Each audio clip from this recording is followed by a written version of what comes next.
After arguing with his boss and getting fired on the same day he's dumped by his longtime girlfriend, the protagonist sees his life completely fall apart.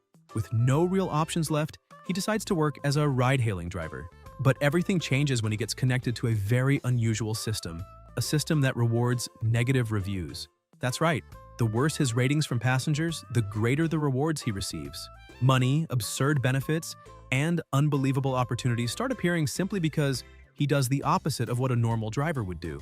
Now, instead of trying to please customers, he begins playing a completely inverted game, exploiting this strange system to rise in life faster than ever. And without further delay, let's jump straight into the full video and see what happens next. Blue Star, Dragon Kingdom, Haicheng, Shang Financial Tower. A young man was shouting at Zhang Jingyun, saying that he had planned that entire proposal by himself, so on what grounds was he denying him the credit and his commission? Jingyun kept mocking him, saying that this was because everything the young man had done belonged to the company, and the company listened to everything he said. The young man grew irritated, saying that apparently they were being unreasonable again, and if that was the case, staying any longer at that blood-sucking company would only make him an even bigger idiot. He walked out of Lex Luthor's office and went straight to his desk to pack up his things. His co-workers asked him not to act so impulsively because he knew what kind of person President Jingyan was.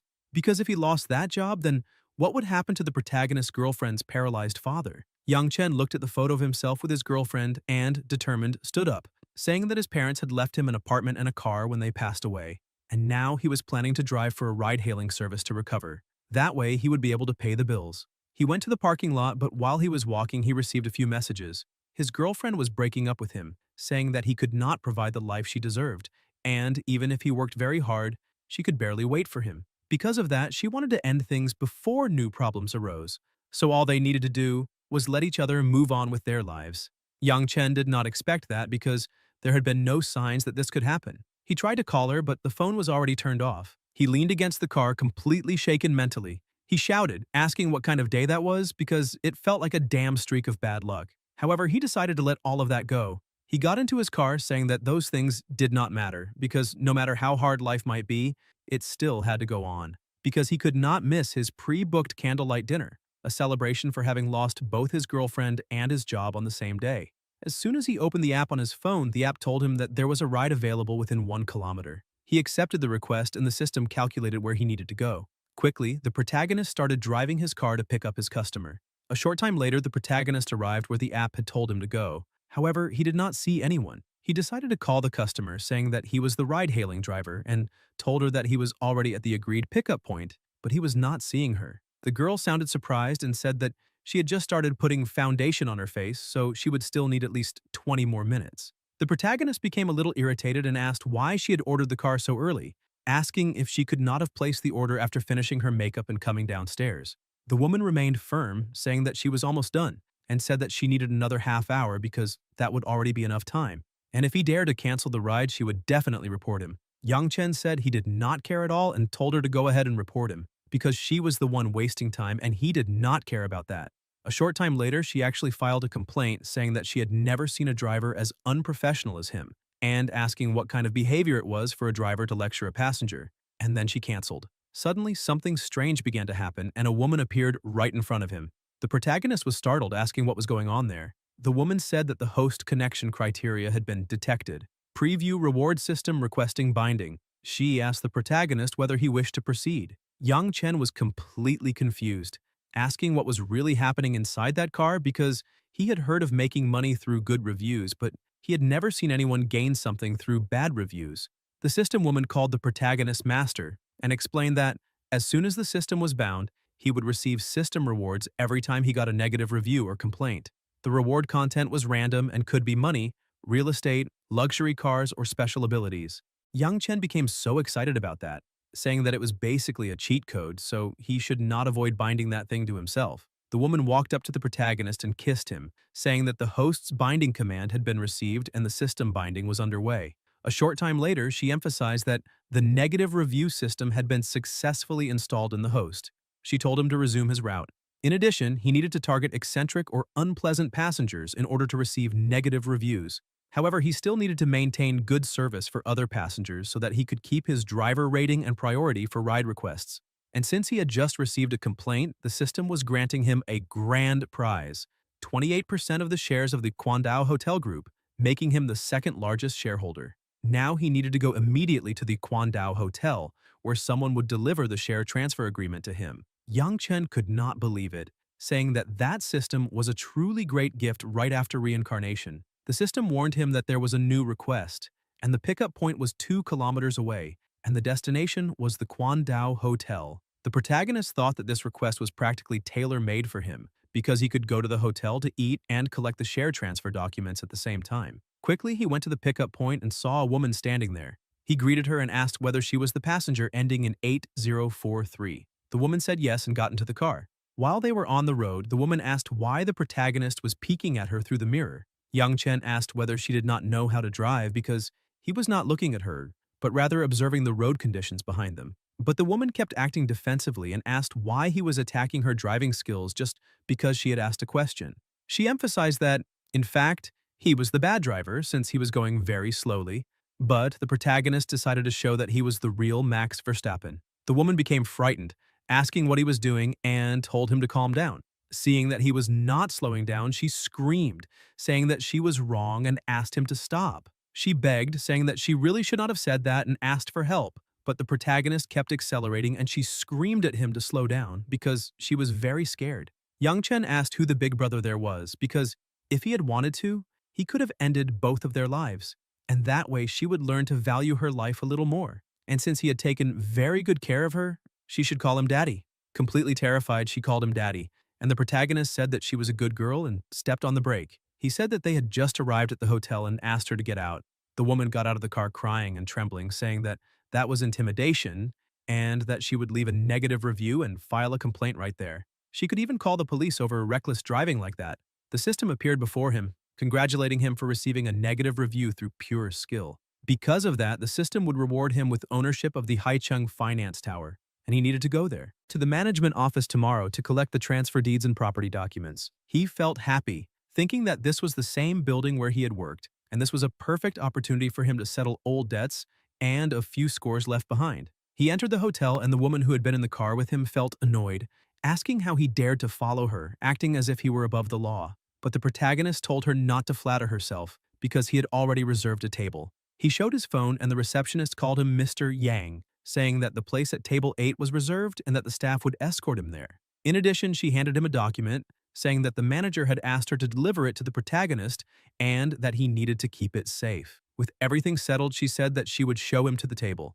The woman from earlier kept watching and thought that even if she had misunderstood that situation, she would not forgive him. A short time later at the table, a woman handed him a cup of tea, asking him to wait a little because the meal would be ready soon. The same woman walked past the protagonist and greeted a man, asking whether he was Zhang Long. The man said that he was and said that she must be Wang Jiayi, whom President Wang had introduced, and asked her to sit down.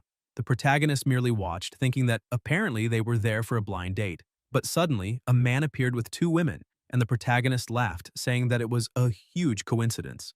The blonde woman told the man that she had just seen a friend and would stop by to say hello. She walked over to Yang Chen and said that he was crossing the line, asking whether they could not simply end things like civilized people. So why was he trying to do that if he was there only to deliberately cause trouble? Yang Chen says he is already very bored because he has no interest in gold diggers like them, women in their 20s spending all day with men in their 40s or 50s, and he is ashamed that he ever felt anything for her and of thinking about what her parents are going through. She gets irritated. The man who is with her calls her Xinyi and asks what is going on. Xinyi feels embarrassed and tries to smooth things over, saying that it is nothing and telling him that they can go ahead and sit down because she will be there shortly afterward. But the man says that it does not look like nothing because apparently they are having a very unpleasant conversation. The man asks the protagonist who he is, and Yang Chen says that he is Zhao Feifei's ex-boyfriend and that she had just dumped him that very same day. He then asks when the two of them got together because apparently he might be a homewrecker.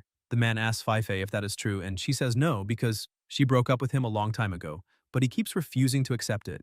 And she tried to break up with him again that day, but she never expected him to follow her there to frame her. And that is outright intimidation. Because of her fake crying, the man hugs her, saying that everything is fine and that it is not her fault and that she does not need to get angry over someone like that, because he will deal with that boy right away. The man looks at the protagonist and says that the way he has been harassing his girlfriend is very annoying. He asks the waitress to call manager Chung because he has something to say to him. Fei Fei tells the protagonist that he should leave, otherwise he will go through some hard times. Jiayi, who had been watching all of that, starts laughing, thinking that that boy is very strange, and now she wants to see how he plans to clean up that whole mess. Long asks Jiayi if she knows that man, and she says no, because he was only rude to her, and also used his bad mood as an excuse to threaten to get her into an accident, and forced her to call him daddy before letting her go. And she had just arrived there, in his car, and gave him a 1-star rating the moment she got out. Long stands up saying that this is outrageous, and that boy has gone way too far, and because of that he is going to get revenge right away. Jiayi asks him not to be so impulsive, but Long walks over there and tells the protagonist that Miss Wang had just arrived there in his car as a passenger and asks if he intimidated her. Yang Chen says that he did exactly that and asks whether he has a problem with it and who he is. Long introduces himself, saying that he is the blind date of that young lady and orders the protagonist to apologize to her right away and call him Grandpa. And maybe he will spare the protagonist's life. Otherwise, he will have him thrown out of there immediately. Yang Chen remains seated, calm, saying that boy has a very big mouth and asking whose son he is. Long says that his father is the president of Tianmu Invest and that they are about to invest in the hotel. Therefore, he has enough power to make the hotel group put the protagonist's name on the blacklist and they would not dare say anything against it. Yang Chen says that if that is the case, then he would like to see how powerful those two can be in forcing him to leave that place. Suddenly, another person starts arriving and asks the manager whether he is there for dinner, and asks why he did not say anything. He also sees young master Zhang and points out that this is a lucky day to have both of them there at the same time, because they have brought a lot of glory to the hotel. The manager says that his girlfriend's birthday is today, and they decided to have dinner there, but her ex-boyfriend is being a complete leech and will not leave her alone, so they cannot eat in peace. Exactly for that reason, he would like them to throw that boy out. Long says that he is also there for a blind date and that his father was the intermediary for that arrangement, and he also agrees with the manager, ordering them to throw that boy out. The blonde young man asks who is being so arrogant as to offend both of them, because he will definitely deal with it. The two of them point at the protagonist, and the blonde man cannot believe what he is seeing, because that is the new shareholder that the board of directors has just officially announced.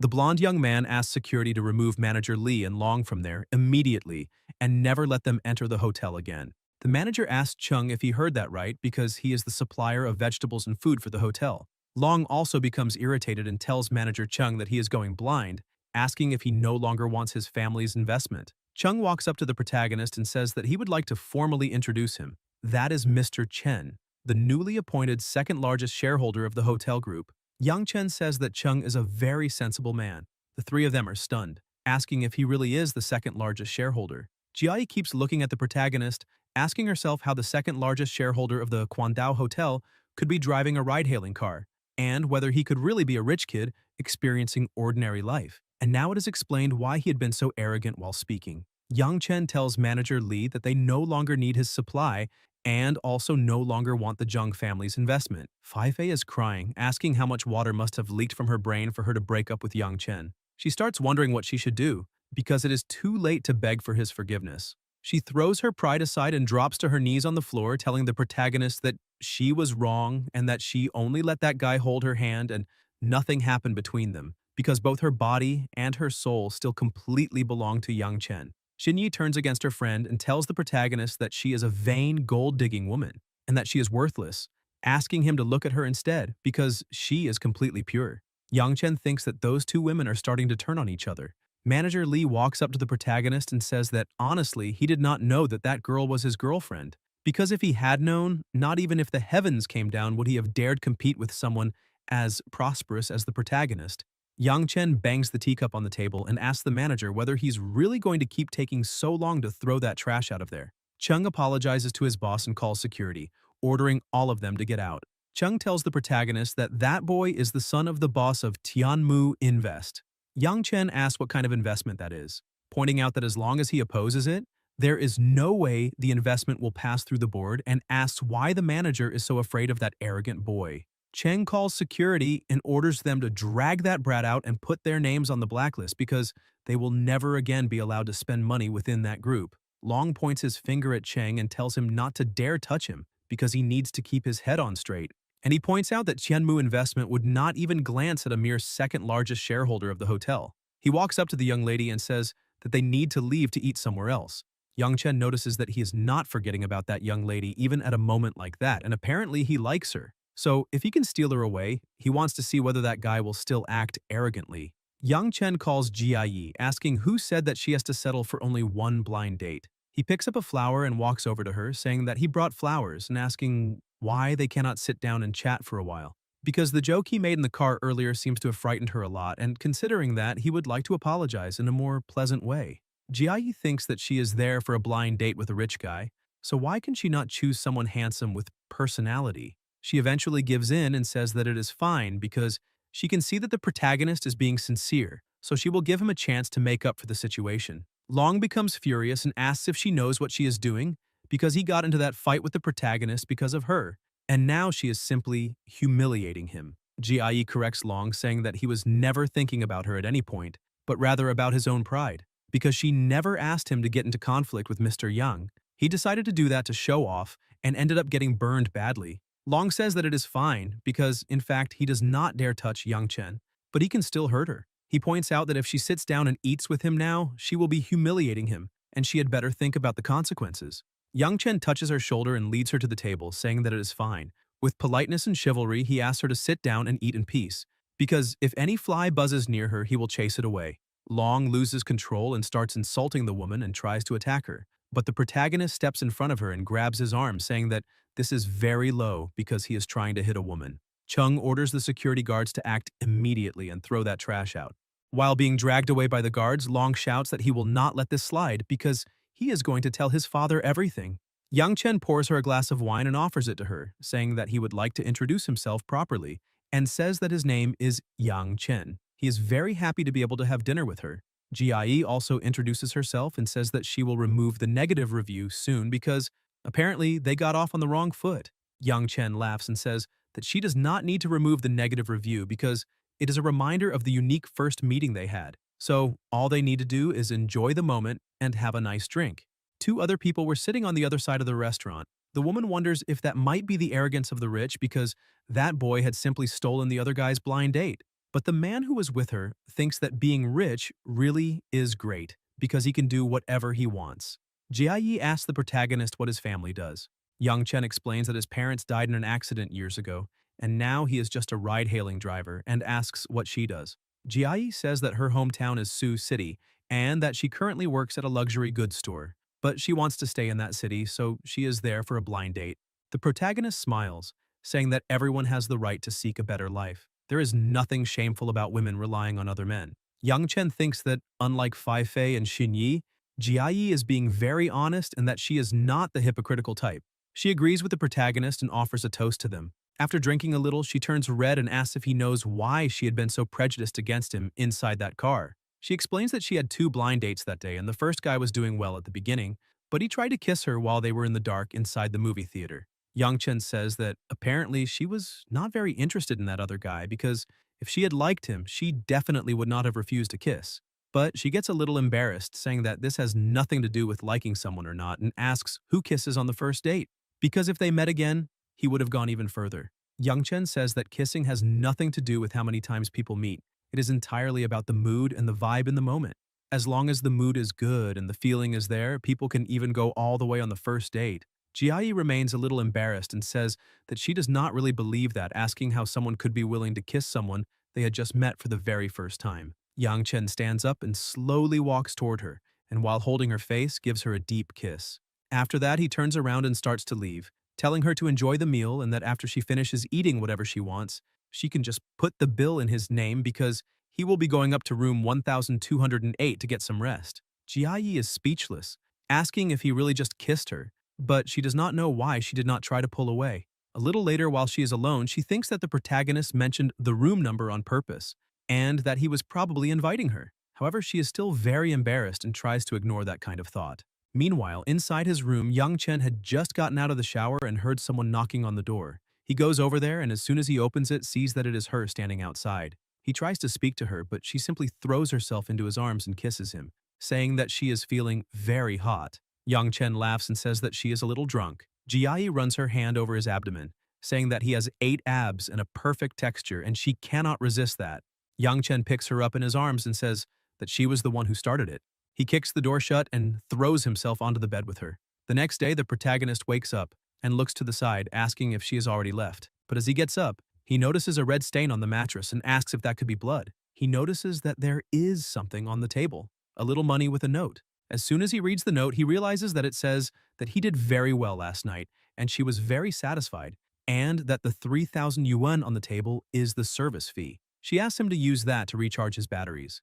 In addition, she asks him not to go out partying that month so that he can save his energy, because when she gets her salary, she will come back again to book another night with him. The protagonist laughs and thinks that that woman is very interesting. A little later, he goes to the Haishang Financial Tower, which is his old workplace, and tells the receptionist that he is there to pick up some things and introduces himself. The young man runs up to the protagonist and says that his name is Chen Zichao, the manager of the building's management office. He asks the protagonist to wait there for a moment because he will go get them immediately. The women who were there say that the new boss is very young and is probably just a rich kid. The other wonders whether he is going to start by firing people or restructuring everything.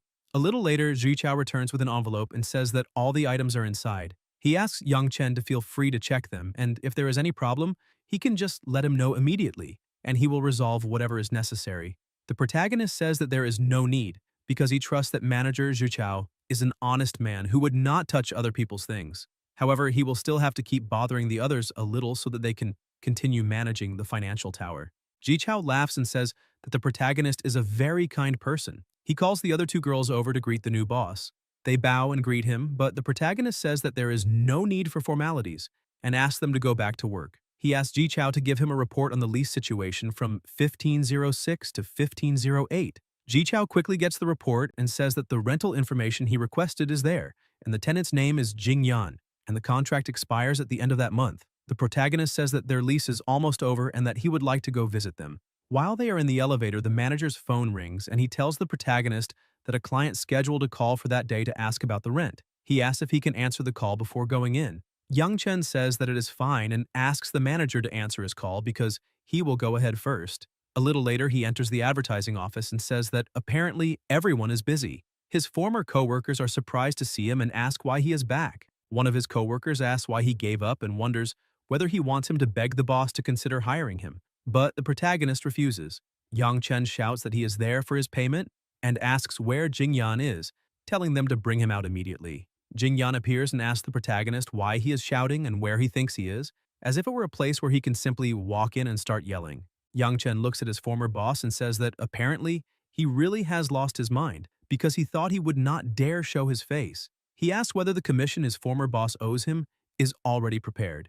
Jing Yan says that if he wants the commission, that is fine, but he has to apologize and come back to work obediently. And he offers a new contract because for each month that he manages to close at least one deal, he will receive 10,000. Yang Chen asks him to stop talking so close like that because the smell is not very pleasant. Besides, he had clearly promised a 20% commission as soon as the project was successful, and he did not mention any other condition. Jing Yan starts laughing and asks where the proof is because he needs evidence. It is not enough just to say that the other person said something, because that does not mean it happened. Because if that is the case, he can also say that the protagonist had promised to work for him for free without asking for a single cent. Yang Chen points out that everyone inside that company heard the agreement, so the proof is in each person's heart. Jing Yan asks everyone to say whether anyone heard him say that he would give a 20% commission. One of the people says no and says that the protagonist probably heard it wrong. Yang Chen looks at everyone and asks if they know that what he is today is what they will be tomorrow. Another man arrives and tells the protagonist that the boss is showing extra mercy and he should thank him and go back to work. Jing Yan says that is exactly right and points out that he appreciates the protagonist as a talent, and that is his only chance, so he does not need to be ungrateful. He tells the protagonist to go back to his desk and do his work because he still has to go downstairs and discuss the lease renewal with the administration, asking whether he has any idea how hard it is for an owner like him to feed so many employees. One of the bootlickers tells the boss that that is exactly right, because everyone should be grateful to the boss for providing a platform to show their talents. Yang Chen says that this is twisted logic, because he is there to work and make money. If he does not receive the payment he is owed, then why should he be grateful? And in fact, those who have no shame are invincible. He points out that he recorded everything his boss said and will file for arbitration right away because he refuses to believe that the law cannot deal with people like him. Jingyan orders everyone to lock the doors and grab that phone immediately. One of the employees agrees with his boss and locks the door from the outside. The manager had only been watching and asks why they locked the door and whether the new boss might be in some kind of trouble. Jingyan points at the protagonist, ordering him to delete the recording right away, because only then will he be able to leave that place.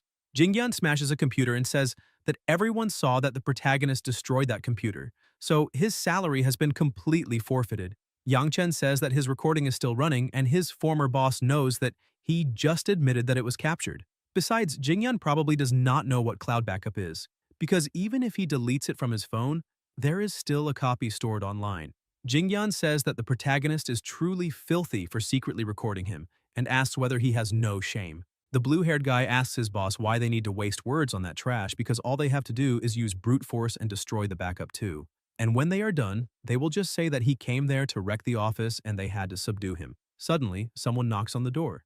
Jingyan opens the door and asks the manager why he is there in person, since he points out that he was just about to go downstairs to discuss the lease renewal with him. Zhu Chao says that he is looking for Boss Yang and asks why they were locking the door in broad daylight and whether it is possible that they did something to the new boss.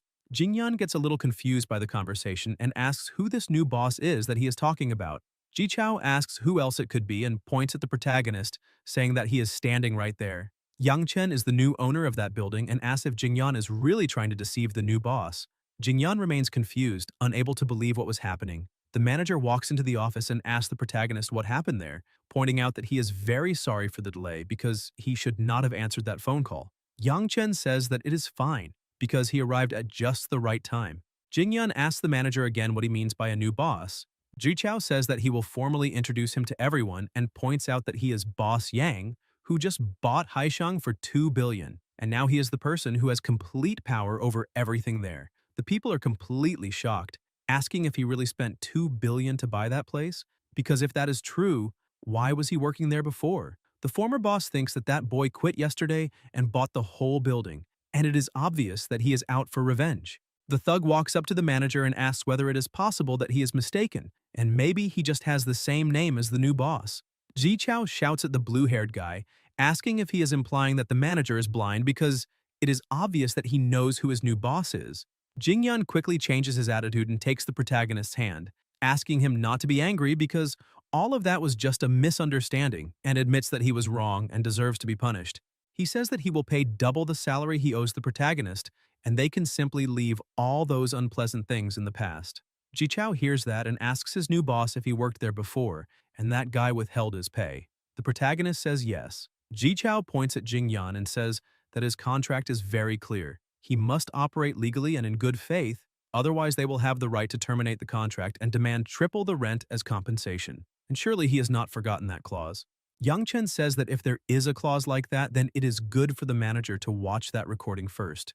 As soon as he presses play, it shows Jingyan saying that if the protagonist wants his salary and commission, that is fine. But he needs to come back and work obediently, and for every month he closes at least one deal, he will receive 10,000 more in pay. Jingyan tries to smooth things over, telling Yang Chen that there is no need for them to burn bridges, and once again offers to pay triple the commission if he deletes the recording, and then they will be even. The protagonist says that there is absolutely no need for that, because he only wants what is rightfully his and does not want a single cent more. He starts to walk out of the office and tells the manager that he will leave that situation for him to handle. However, he needs to make sure that the outcome is satisfactory. Ji Chao asks his boss not to worry because he will handle it perfectly. Jingyan steps in front of the protagonist, saying that he has already been humiliated and admitted defeat, and asks why he needs to act so cruelly, asking if he really cannot leave him a way out because, as the protagonist knows, one day he may fall into his hands again. Yang Chen points out that he is the kind of person who never leaves a way back and that, if he worried about things like that, how could he have quit that place? Jingyan asks if it is really going to be like this, if there is no room for negotiation. Yang Chen asks what qualifications his former boss has to negotiate with him now. Jingyan gets irritated and tells everyone to listen carefully because whoever grabs the protagonist's phone will receive 50,000 as a reward. But none of them dare to stand up. Jingyan offers 100,000 if they grab the phone and says they will have their salary doubled. Yang Chen laughs and asks Jingyan if he thinks his words still have any credibility, because the protagonist had closed the deal fairly and he refused to pay the commission he owed. So how does he expect people to truly believe that they will receive what was promised after grabbing the phone? Jingyan keeps getting more and more irritated. The manager notices this and makes a call, ordering all the security employees to be summoned immediately and sent to the building right away. 10 minutes later, the two female employees from before notice a huge commotion and ask what was happening. The other says that nobody knows because all the security guards are there, and apparently Jingyan offended someone very powerful. As soon as all the security guards gather nearby, the manager says that now he would like to see who dares threaten the boss again. Jingyan is paralyzed with fear, seeing that there is absolutely nothing he can do. Yangchen says that he needs to leave and tells the manager to finish that immediately. The manager asks him not to worry because he will take care of it. Before leaving, the protagonist tells everyone that that arrogant man named Jingyan is completely finished and that while he is settling things, all of them should hurry and collect what that guy owes them, because now is the time for revenge. Otherwise, once he is dismantled and goes bankrupt, they will not receive a single cent. The people start speaking up, saying that that guy constantly forced them to work overtime and never paid them. Besides making them sign contracts with the finance department, even the employee who had been on Jingyan's side turns against him, agreeing with some of the others and saying that many times he deducted from their salary for no reason. Jingyan asks whether Li Yuan is really going to kick him while he is down. Li Yuan says that he firmly stands against injustice and has hated him for a long time, but did not dare resist because he had to make money. And now boss Yang Chen has provided the help they needed, so they can report that abuse. The protagonist thinks that that bootlicker is a two-headed snake. Quickly, the advertising office was shut down. While packing his things, Jingyan tells the protagonist that he managed to ruin everything and therefore will not live comfortably. Yang Chen says that Jingyan destroyed himself and does not need to blame anyone else for that, and that this world is ruled by laws, and just because he is the boss does not mean he can do whatever he wants. Before all the employees left that place, the protagonist asks everyone to listen carefully and points out that he is planning to open an advertising company there and will use that office, and asks whether anyone would like to join him. Some people raise their hands, saying that they are in. Li Yuan also tries to be part of it, but the protagonist walks up to him and says that until now he had been Jingyan's loyal lackey, so why is he now trying to jump onto another boat? And orders him to get out of there immediately because he is not welcome in that place. Li Yuan throws himself on the floor and calls the protagonist's boss, saying that if he goes with him to file a labor arbitration complaint against that filthy man, maybe they can forget about it. Yang Chen points out that even if Li Yuan killed Jingyan, he still could not accept him there because he has no financial results, and there is no way he can keep a person like that. He kicks Li Yuan out, telling him to get out of there already. Yang Chen walks over to the other employees who were waiting and says that it will take at most half a month before they can return to work, and from that point on, Xu Xiaoli will be the manager, and if they have any problem, they can go directly to her. Xiaoli is surprised by that, but the protagonist continues explaining that they can consider it a short break and they can go home, get some rest, and wait for the notification to come back and start working. Xiaoli walks up to the protagonist and asks if he really wants her to be the manager, because she has no experience at all and does not know whether she can do it. Yang Chen says that it does not matter if she has no experience. As long as she can learn properly, that is what really matters.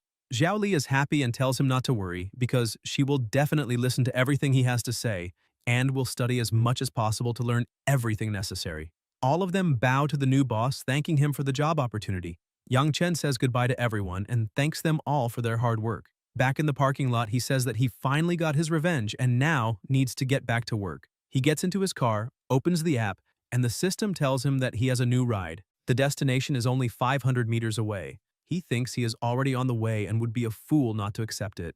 As soon as he arrives, he sees two people standing there. He notices that the woman looks a lot like his college classmate Wang Lixin and wonders what the odds are. She gets into the car and feels a little happy to see that the protagonist is there. Yang Chen says that this is a huge coincidence and asks if she went out on a date with her boyfriend. She says that she will introduce her boyfriend named Zheng Jiankun. She also introduces the protagonist to her boyfriend, saying that he is her college classmate and, back at the university, he was the top student and the heartthrob of the campus.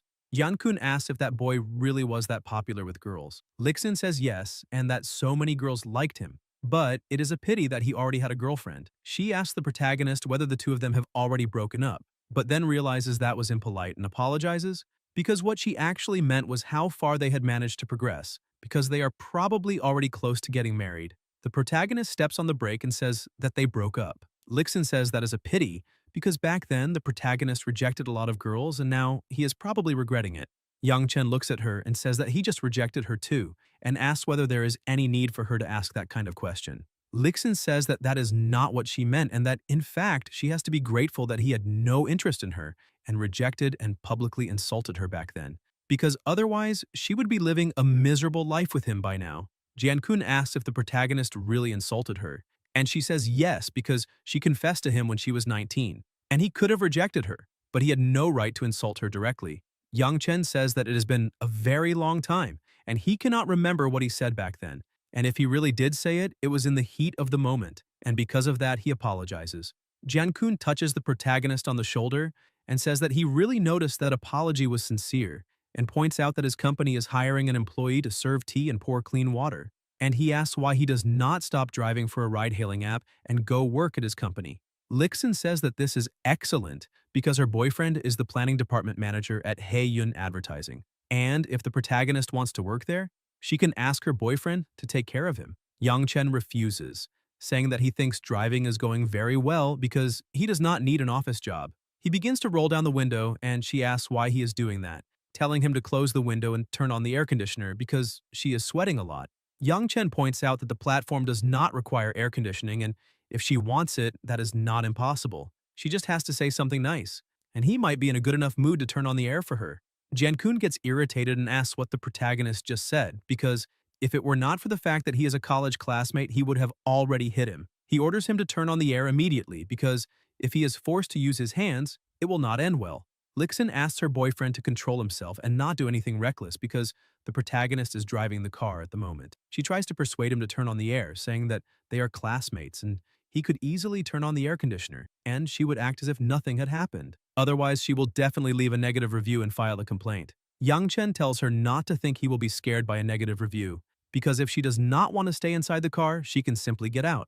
Jian-kun thinks that was the last straw and becomes extremely irritated, ordering him to stop the car immediately. The protagonist stops and the two of them get out.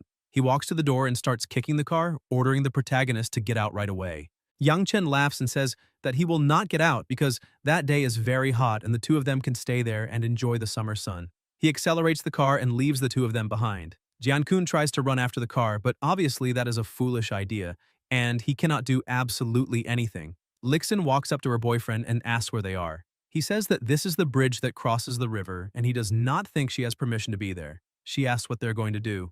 Jian-kun takes out his phone and says that he is going to leave him a negative review and call to report him, to make sure he ends up completely unemployed. Meanwhile, somewhere else inside the car, the system tells the protagonist that he has a new negative review and congratulates him. With that, he obtained a negative evaluation through pure skill, and the system reward was 2 million in cash. He thinks that being exposed to the midday sun on the river bridge should not be very pleasant. He receives a message from Lixin asking him what is going on and why he went to drive for a ride-sharing company, and simply left her on the bridge. He says that he will explain everything so there are no more misunderstandings. He points out that he quit a few days ago and is driving to fill the gap, and if she thinks it is shameful for her classmate to be a driver, she can feel free to pretend she does not know him when they meet in the future. In addition, he states that he will download the car recording and send it to customer service for review, and will also post it in the group for everyone to hear. As soon as he posts the recording in the group, people ask Lixin what that has to do with her,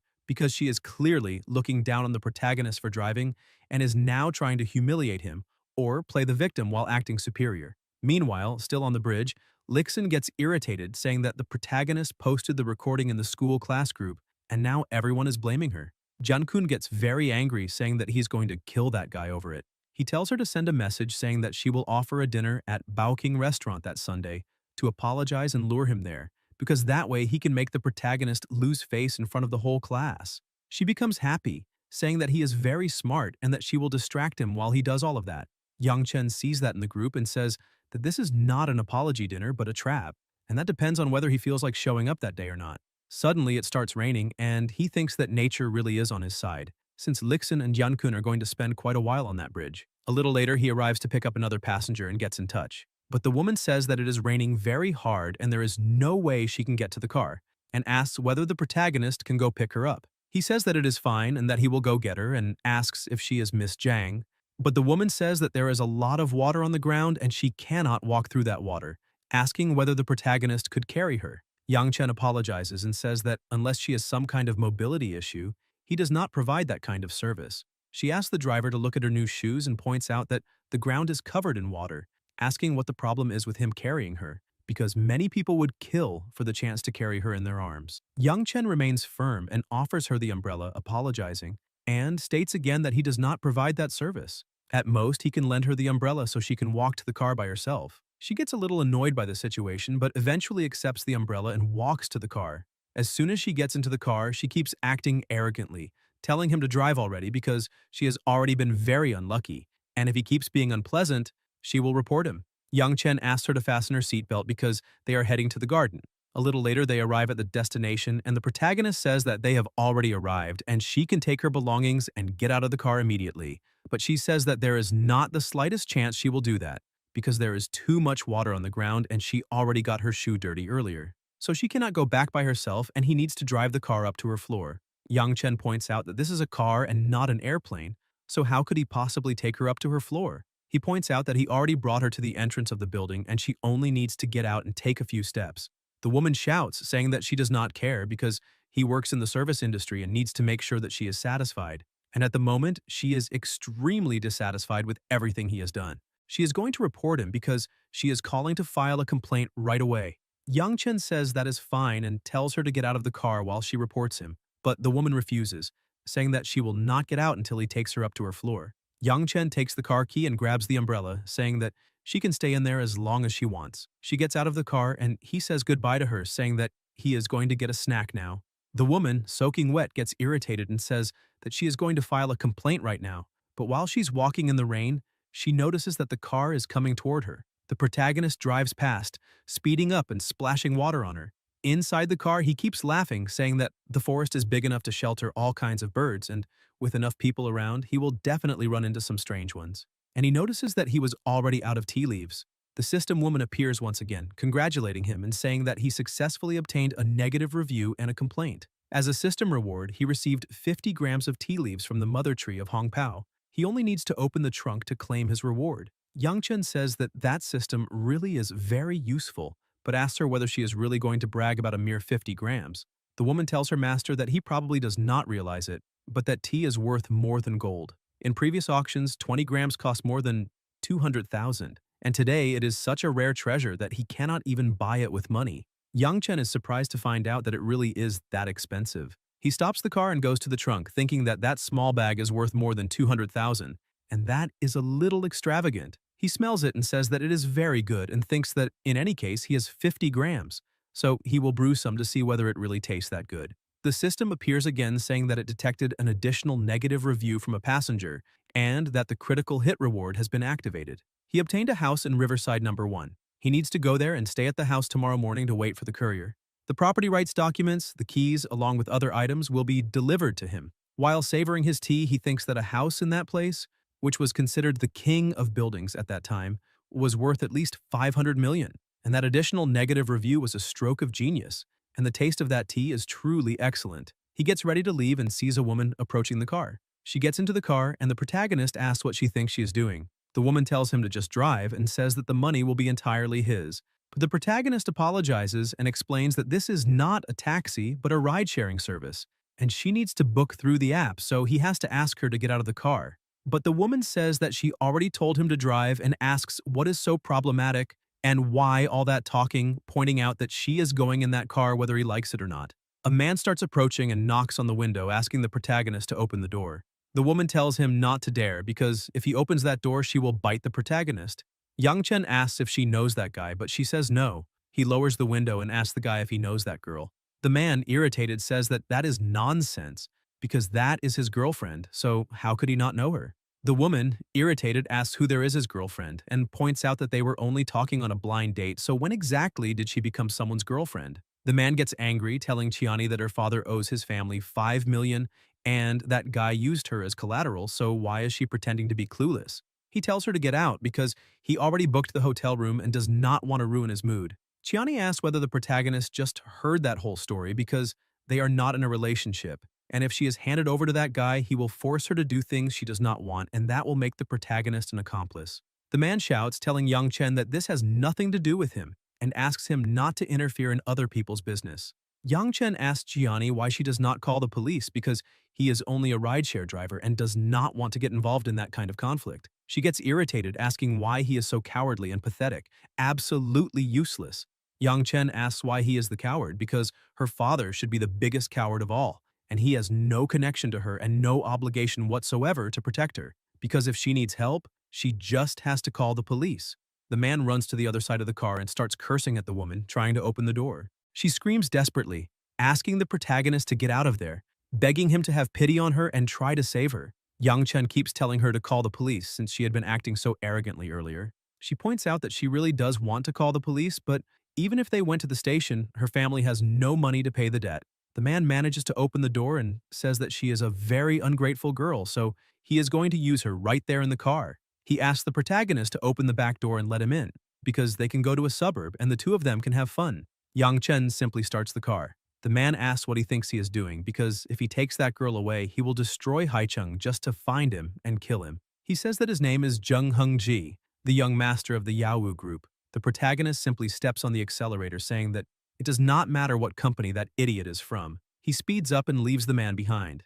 But he gets into his own car, saying that he is going to settle this situation. Chiani completely changes her attitude, saying that the protagonist is a very handsome and manly person. Yang Chen points out that flattery will not work on him because he is not interested in her and will leave her up ahead, and she can get another car to go home. However, Hung Zi appears with his car, trying to cut the protagonist off, telling him to stop because he is warning him that this is stupidity. Chiani gets even more frightened, saying that that guy is chasing them and now she cannot be left behind. The protagonist jerks his car to the side, causing Hung Zi to lose control. She is impressed, saying that he finally crashed. Yang Chen stops at the bus stop and tells her to get out of the car immediately.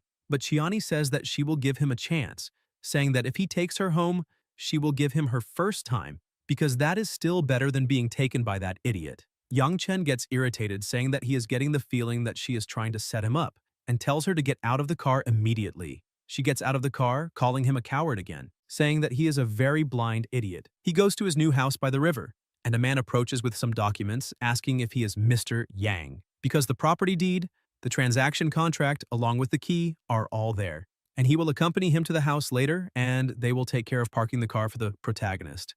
As soon as he enters the house, he says that it is great because everything is already ready and all he needs to do now is bring a few clothes. And suddenly, his cell phone starts ringing. The person says that he is the hotel board secretary and needs him to appear at the headquarters meeting tomorrow at 3 in the afternoon.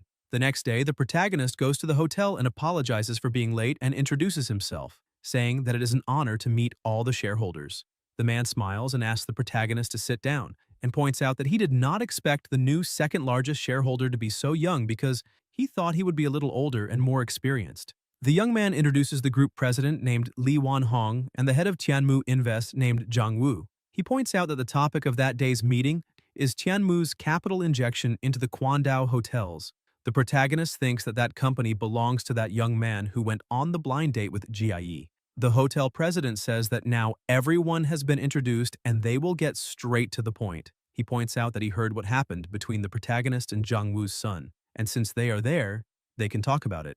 Zhang Wu says that that boy is just an ignorant young man and hopes that Yang Chen will not take him so seriously. The protagonist says that it is not quite the way Zhang Wu is describing it because his son was acting quite lofty and powerful not long ago. And he asks whether the president really thinks that a simple request for him not to mind it will make everything okay, because that would turn him into a teenage mutant ninja turtle. Wan Hong steps into the discussion and says that for everyone's sake, Zhang Wu should swallow a little of his pride because if all of them fail, they can make his son apologize.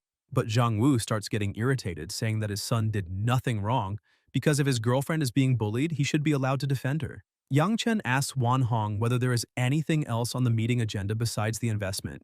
The president says there is not. The protagonist stands up and says that he wants to make his position very clear. He points out that he does not approve of Tianmu investing in the Quando group. He adds that he has other matters to deal with and is leaving. They try to ask the protagonist to think it over a little, but he simply walks out and shuts the door. Zhang Wu becomes even more irritated, saying that that boy is very arrogant because he is bringing money to invest in the hotels and they should be flattering him. But apparently the one who looks like he is begging is himself. Wan Hong asks Zhang Wu not to get angry because young people tend to have a bit of a temper, and because of that, he will have to speak with the protagonist a little later. He suggests that President Zhang Wu do the same with his son, because if a simple apology can solve the problem, then why can they not do that? Zhang Wu ends up agreeing and says that he will talk to his son and ask them to adjourn the meeting for now. As soon as he arrives at the parking lot, Hung Ji appears, saying that he finally managed to find him and, with a bunch of people behind him, says that he probably did not think that could happen. The protagonist asks how he was found there, and Hung Ji says that he had already warned him the day before because if he took that girl away, he would tear the city apart to find him. The protagonist gets ready and asks if he wants to fight, but Hung Ji says that for now, he is not in a hurry because he will definitely win, and right now he only intends to destroy that car on impulse. The protagonist records all of that action, and Hung Ji says that he does not need to record it because he can cover the property damage and settle it through legal channels, which will leave the protagonist stranded for at least half a year or more. And he asks how he will make a living without being able to drive that stupid car. Suddenly, a red car appears. Chiani gets out from inside, thinking that the world is very small. She argues with Hung Ji, asking if he has lost his mind. She asks why he smashed the protagonist's car, because she had promised to spend that night with him, and asks if he thinks that is fun. Hung Ji says that it is very fun and actually downright hilarious, because he only wanted to destroy the protagonist's livelihood, and asks what she thinks is wrong with that. He asks if she feels sorry for that poor boy, because apparently she is really interested in a ride-hailing driver, and that is pathetic. Chiani says that her family owes his family money, and as long as they pay it back, he will never see her again. Long approaches the protagonist. He says that that guy looks like a complete thug and asks what he did to offend that man. Yang Chen says that it is a long story and asks why he is there after the investment meeting has already ended. Long shows that he had been slapped and says that all of that is the protagonist's fault. His father made him come there to apologize, otherwise Yang Chen would not agree to his family's investment. Yang Chen laughs and asks his new friend whether his family is really very rich. Long says yes and points out that his family has a total of 1 billion in assets. Yang Chen points at Hung Ji and asks if he knows that guy. Long says yes because his family's company has stakes in several real estate ventures belonging to that man. Yang Chen starts laughing and asks if he really wants to wipe the slate clean between the two of them without having to apologize. Long asks if he is suggesting that he can calm that situation down. The protagonist points out that he is very smart and because of that they can make a deal. He says that if Long settles Chiani's family debt, then he will agree to an investment in the hotel group. Long asks why the protagonist does not offer money to that woman's family himself, since he has a 28% stake in the hotel group, and that is valued at 3 billion, so 50 million for him should be absolutely nothing. Yang Chen points at his broken car, saying that he is still driving a ride-sharing service, and asks whether he cannot understand what that means. Long asks if he is from some family, but the protagonist interrupts him, asking for silence. Long understands the situation and says that he gets it, telling the protagonist to have that girl's father bring people to his family company's office before 9 in the morning to discuss the details. Yang Chen walks up to Chiani, saying that she can tell her father to bring some people to Tianmu Invest before 9 in the morning to discuss the loan. President Zhang has already agreed, and if she agrees, she can discuss the matter herself. Chiani jumps on the protagonist, saying that she is willing, and apparently he finally woke up, because she had thought her long legs would not be enough for him. Hung Ji gets confused and asks Long why that is happening, and asks if his family is lending money to that woman's family, and apparently Long is working against him. Long takes a deep breath and says that he is not working against anyone, and points out that the protagonist is the second largest shareholder of the Quando group, and they have been working on that group investment for more than a year and cannot let all of it collapse. Hung Ji is surprised but refuses to believe it, saying that Long must be mistaken, because how can a ride-hailing driver actually be the second largest shareholder of the Quando group? Long asks Hung Ji if he finally understands what is going on there. Hung Ji drops his baton to the ground and says that now he is completely lost, because the protagonist is probably descended from some important family and is gaining experience there. One of his lackeys walks up to his master and asks what they're going to do, because he provoked the young master of an important family, and now they need to take responsibility for that. Heng Ji realizes the stupidity he just committed, grabs a cigarette and walks over to the protagonist, saying that he is the second largest shareholder of the Quando group, and asking why he did not say that earlier, because if that had been said earlier, he might have made a slightly smaller mistake. Yang Chen asks Hung Ji if he thinks everyone is like him, desperate for the whole world to know that he is Zhang Yaowu's son. Suddenly, two officers appear asking what is going on there and who called the police. Chiani says that she made the call because someone smashed her friend's car. Hungji's friends say that they were the ones who smashed the car. However, they only did it because Hungji ordered them to. One of the officers walks over to Hungji and asks him to explain himself and say exactly what is going on and why he destroyed someone else's vehicle. Hengji acts arrogantly, saying that his name is Zhang Hengji and that he is Zhang Yaowu's son, president of the Yaowu Group. The officer asks whether he is willing to offer compensation voluntarily. Thinking he has the upper hand, he says that he can pay for the damages, but first, he would like it to go through a judicial ruling. The officer asks if he is stupid and explains that if that situation reaches that point, a judicial ruling will not be something that can be settled only with money. Deliberately damaging someone else's property above 5,000 reaches the threshold for a crime, and he asks if he understands. Hengji keeps saying that his father is Zhang Yaowu, but the officer cuts him off, saying that it does not matter who his father is. Deliberately damaging someone else's property is a criminal act, and he had better think carefully about how he is going to resolve that situation. Hengji says that they just need to issue a fine, because he is willing to voluntarily pay for that guy's car. It is not as if he does not have money for that. He asks if 100,000 is enough. The protagonist asks when he ever said that he accepted a private settlement, because he is going to let the court decide that. Hengji raises the amount to 200,000 and points out that that old car is worth around 10,000, and because of that, he does not need to be so greedy. Yang Chen points out that this is not just about money, because he is seeking justice. Hengji takes a deep breath and keeps mocking, saying that will not scare him because they will file the case, and it does not matter if he ends up with a criminal record because he does not need to look for a job, he just has to wait to inherit his father's family fortune. The officers ask him to stop acting so arrogantly and begin taking him away. Sometime later, one of the police officers brings Hengji's father to try to negotiate with the protagonist. As soon as that guy's father arrives, he asks the protagonist to name a number.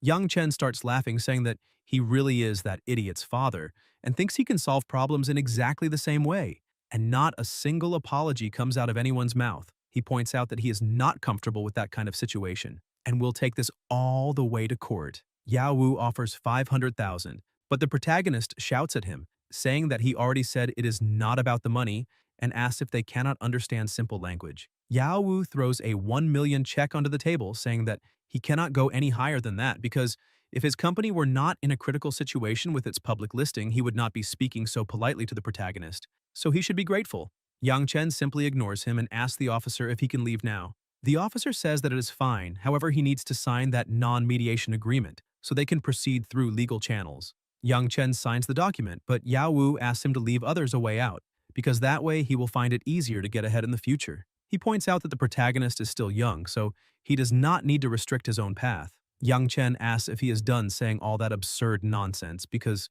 he needs to go. He thinks that he has been dealing with threats from debt collectors since he was 15, and that guy really thinks his little threats will work. As soon as he finishes dealing with everything, he turns his back, saying that he will see him in court. Yang Chen goes to another office, and a woman says that the property photos have been taken and the keys are there. She asks whether he has any opinion on the price, but the protagonist says no, and that they can set the price based on current market trends. He says that now the house is in her hands, and if any problem comes up, she just needs to get in touch. As he walks, he points out that he needs to buy a car as soon as possible, because he cannot let that interfere with his ride-sharing business, and maybe he can buy an electric vehicle. The system woman appears again, saying that the system detected that he received additional negative feedback and the critical damage reward has been activated. Yang Chen laughs and asks what kind of treat it will be this time. The system woman kisses him and congratulates him, saying that he received a limited edition luxury car. The exterior of the car looks like a standard sedan, perfect for his ride-sharing business. While kissing him, she tells him to go to the underground parking garage to pick up his vehicle. Then the protagonist takes the key, saying that the system really is very generous. He thinks that he was going home to rest, but apparently it is time to fight again. While he was enjoying a wonderful feeling, sitting by the river behind his house, a woman was watching. A subordinate walks up to her and says that dinner is ready. She is She Yinong, the owner of the house next door. She asks her subordinate if she managed to find out anything about the owner of the neighboring house, just as she had requested. The maid says that she asked the security guard, and the guard said that he is the new owner, but he is very young and drives a very simple car and does not seem that rich. Yinong thinks that that boy is very low-key and wonders whether he could be the young master of one of the major families. She asks Aunt Lan to bring 2 bottles of wine and pay that boy a visit, but she cannot be too obvious while investigating his background. She only needs to say that they are from house number 8. A little later, Lan rings the protagonist's doorbell. He answers the door and asks if there is anything she needs. She introduces herself, saying that she is the housekeeper of house number 8 across the street, and she says that her mistress prepared a small gift and asked her to deliver it as a welcome greeting. Yang Chen says that they are very kind and asks if he may know the name of the mistress who sent it. Lan says that her mistress's name is Xue Yinong and asks how she may address the protagonist.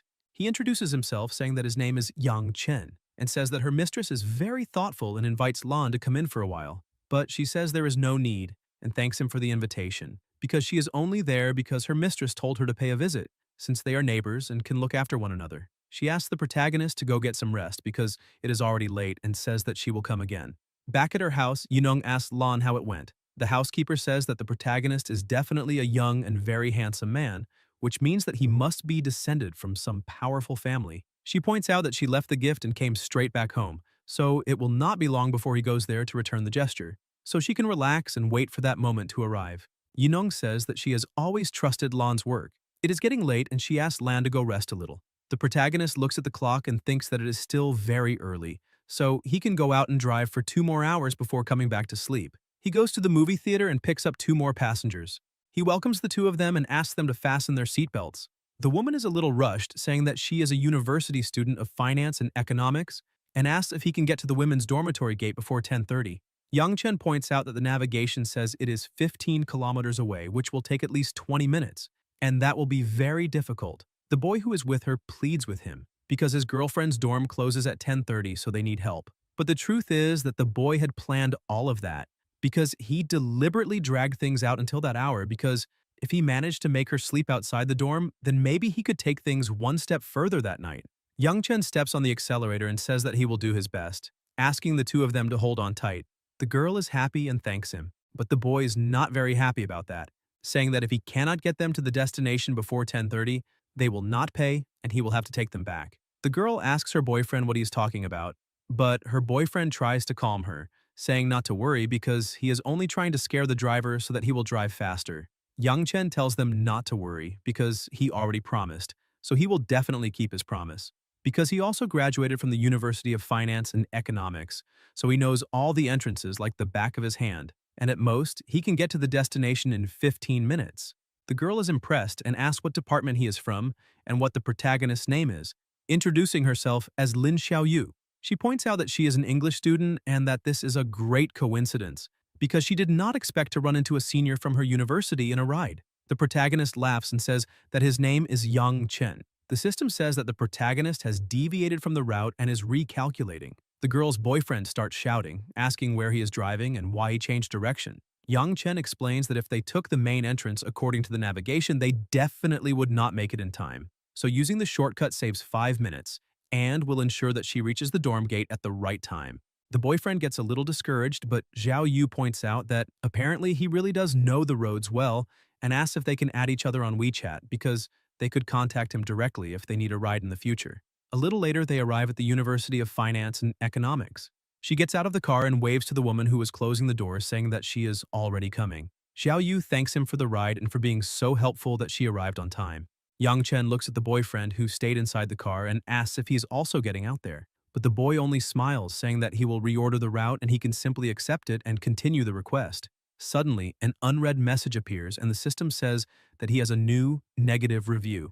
Yang Chen thinks that was the only ride he took that night, and it must have been that guy in the back who gave him a bad rating. The system congratulates him and says that he has mastered practical Baji Quan, effective immediately. The protagonist thinks that he managed to gain some power. Yang Chen looks back and asks the boyfriend what that means, because he managed to get his girlfriend to the dorm on time. So why did he leave a negative review, asking if he did something wrong? And if that happened, he could have simply said so instead of leaving a bad rating. The boy keeps laughing and tells the protagonist to drive properly and not get distracted, because he will explain everything when they arrive. Sometime later they arrive at the destination and the protagonist says that they have reached the final route and asks the boy if he can explain the reason for the bad rating. The boy sends a message saying that now they can come. Some boys surround the car telling the protagonist to get out immediately. But Yang Chen remains a little confused and asks what the problem is. The boy says that he spent the entire day drinking and having dinner with that girl on purpose, trying to drag things out until the last 15 minutes just to take her to a hotel. And the protagonist could have simply said that there was no time to get her to the dorm, but instead, he took a shortcut and brought her back. Young Chen remains confused, saying that the two of them are dating, so why would he worry about just one night? Besides, it was the boyfriend himself who encouraged him to drive faster when they got into the car, so how could he possibly know what he was really trying to do? The boy gets out of the car and kicks the protagonist's side mirror, saying that he ruined the plan and now needs to get out of the car. Yang Chen thinks that he has just learned Baji Quan, so taking care of a few idiots should not be a problem. He gets out of the car and the young man says that he actually dares to step out, but that is fine, and orders everyone to finish this quickly so they can go get some skewers. But before they started fighting, the protagonist asks them to wait a minute. The boy asks if he is scared, because if that is what is happening, he just needs to kneel and apologize, and maybe they will spare his life. After all, they are still waiting to go eat skewers, so they cannot waste time. Yang Chen says that there is a camera at the entrance, and it would not be good if the surveillance camera caught them beating him up. So it would be better if they went somewhere dark to fight. Once it is over, he will leave and there will be no evidence. The young man says that the protagonist is indeed a very sensible guy. They go into an alley and screams are heard. A short time later, Yang Chen is standing inside the alley without a single scratch, while everyone else is lying on the ground. The bald man gets up and asks Zhao Zhongyu who exactly he provoked, because they did not even manage to throw a single punch before getting knocked out. He says that Zhongyu needs to take responsibility for this, so he will cover all the medical expenses, because this hurts a lot since that guy hit them very hard. Zhang Yu, with his whole face bruised, says that there was no way for him to know that Guy was a trained fighter. Besides, his chest also hurts a lot, and it feels like he broke a few ribs. Yang Chen drives the car over to them and calls out to Zhang Yu, but he refuses to come closer, saying that the protagonist already broke a few of his ribs, and if he gets beaten anymore, he might die right there. Yang Chen tells him to come closer because he just wants to talk and will not hit anyone anymore. Zhang Yu walks up to the car and the protagonist grabs him by the shirt, ordering him to change that damn negative review immediately because that was the first trip he made in his new car. Zhang Yu agrees at once and the protagonist drives away. Xiao Yu calls the protagonist, asking if he also left her boyfriend behind, because she would like to know how much the fare is, since she will make a transfer. Yang Chen says that she does not need to pay anything and can consider it medical expenses because her boyfriend called some guys to beat him up, and he ended up fighting back and hurting them badly. Besides, if she will allow him to say this, he would like to tell her that that guy is not a good person and that she should break up with him soon. While Zhang Yu is walking down the street completely beaten up, his phone starts ringing. As soon as he answers, Xiao Yu asks why he went to pick a fight with her senior. He gets irritated, saying that they had just met and were already talking so intimately right in front of him. He asks whether she even thought about the feelings he has for her. And apparently, she feels bad because he tried to beat that guy up. Xiao Yu asks if he is going crazy because that is absurd. Zhang Yu gets so angry that he hangs up the phone and says that if the protagonist does not want a negative review, then bad luck, because he is getting another one. And on top of that, he will be reported, because he wants to see what the protagonist can do about it. While he is on his way back home, the system says that it has detected that the host received another complaint and that the system's critical reward has been triggered. He has received the opportunity to enhance his overall physical attributes. This process takes 49 minutes, and once the protagonist is ready, he can give the system the command to begin the physical enhancement. Yang Chen thinks that, thanks to that idiot's complaint, another great gift has been delivered to him. He enters his house and lies down on his bed, telling the system to begin enhancing his body. The system says that the host command has been received and that the enhancement will now begin. The host body will be modified and he needs to hold on. The whole process will last 49 minutes and cannot be interrupted. The enhancement begins, and 49 minutes later, the protagonist gets up from the bed. The system says that the enhancement has been completed successfully. The host can now move freely and from now on, excluding external factors such as weapons, he is the strongest man on Earth. Yang Chen starts laughing because now he is the strongest man on Earth. However, he notices a very bad smell and asks why he smells so awful, until he realizes that this might be the legendary cleansing of the meridians and marrow, so he needs to wash up quickly. The next day, he is running down the street and sees Yinong. He greets her, and with a smile on her face, she says that he must be Yang Chen, the owner of house number 1. He says that she is right and thanks her for the gift she gave him, pointing out that he liked it very much. Yinong says that there is no need to thank her. As long as he liked it, that is what matters. Yang Chen says that he really liked it and that he will not interrupt her morning exercise, and says goodbye, saying that he hopes to meet her again next time. She thinks that this was already what she expected from the young master of a prominent family because he is very polite. On the other hand, the protagonist thinks that now that he has met her in person, it would not be right not to return the generous gesture she made. Because of that, he needs to find something good to give her and thinks about the tea leaves. Yang Chen goes to Yinong's house and rings the doorbell. The housekeeper comes out and greets him, asking him to come in. The protagonist says that he received a gift last night and did not have anything good to give in return. However, he had some tea at home and brought a little to share with them. Lan is surprised, wondering if that really is tea. Yinong appears on the balcony above and asks the protagonist to sit down. She tells Lan to bring that young man who came last time in and take care of him. Yang Chen apologizes for the disturbance. Lan explains why the protagonist is there and says that he just mentioned that he wanted to share some of his tea with the young lady, asking whether she should prepare some. Yinong says that it is fine and tells the housekeeper to boil the water. Yang Chen hands the tea to them and tells them to go ahead and try it because he cannot stay since he needs to get back to driving his car. Yinong is surprised and asks what kind of work he actually does. As he leaves the house, the protagonist says goodbye, saying that he is a ride-hailing driver, but now he has to go.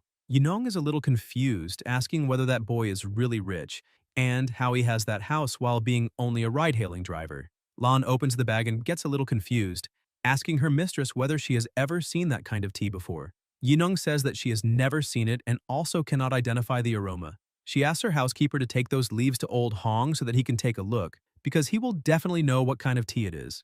Lan says that she will do that right away, but Yinong still keeps wondering how a ride-hailing driver can afford that house, which shows that that boy is an even more mysterious man than she expected.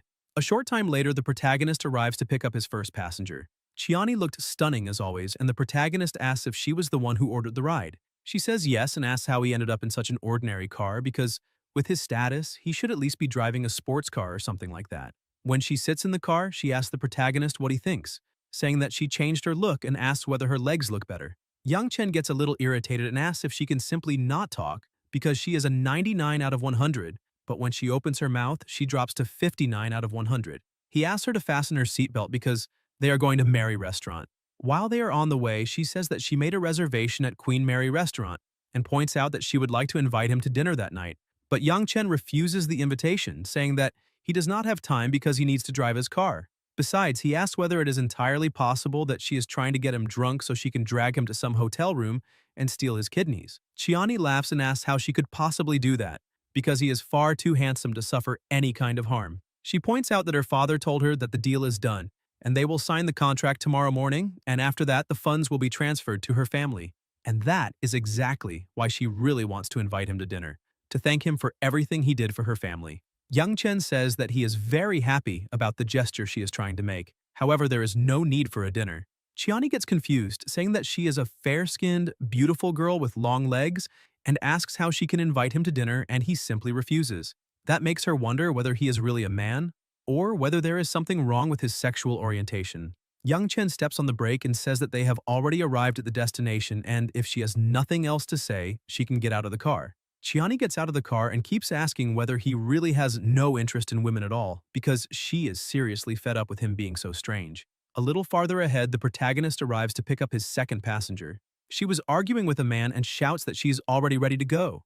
But the man tries to stop her and asks if she really dares to get into the car because she is not going anywhere until she pays for the damages. The girl gets a little confused, saying that she had just passed by there, so she was not the one who hit his bicycle.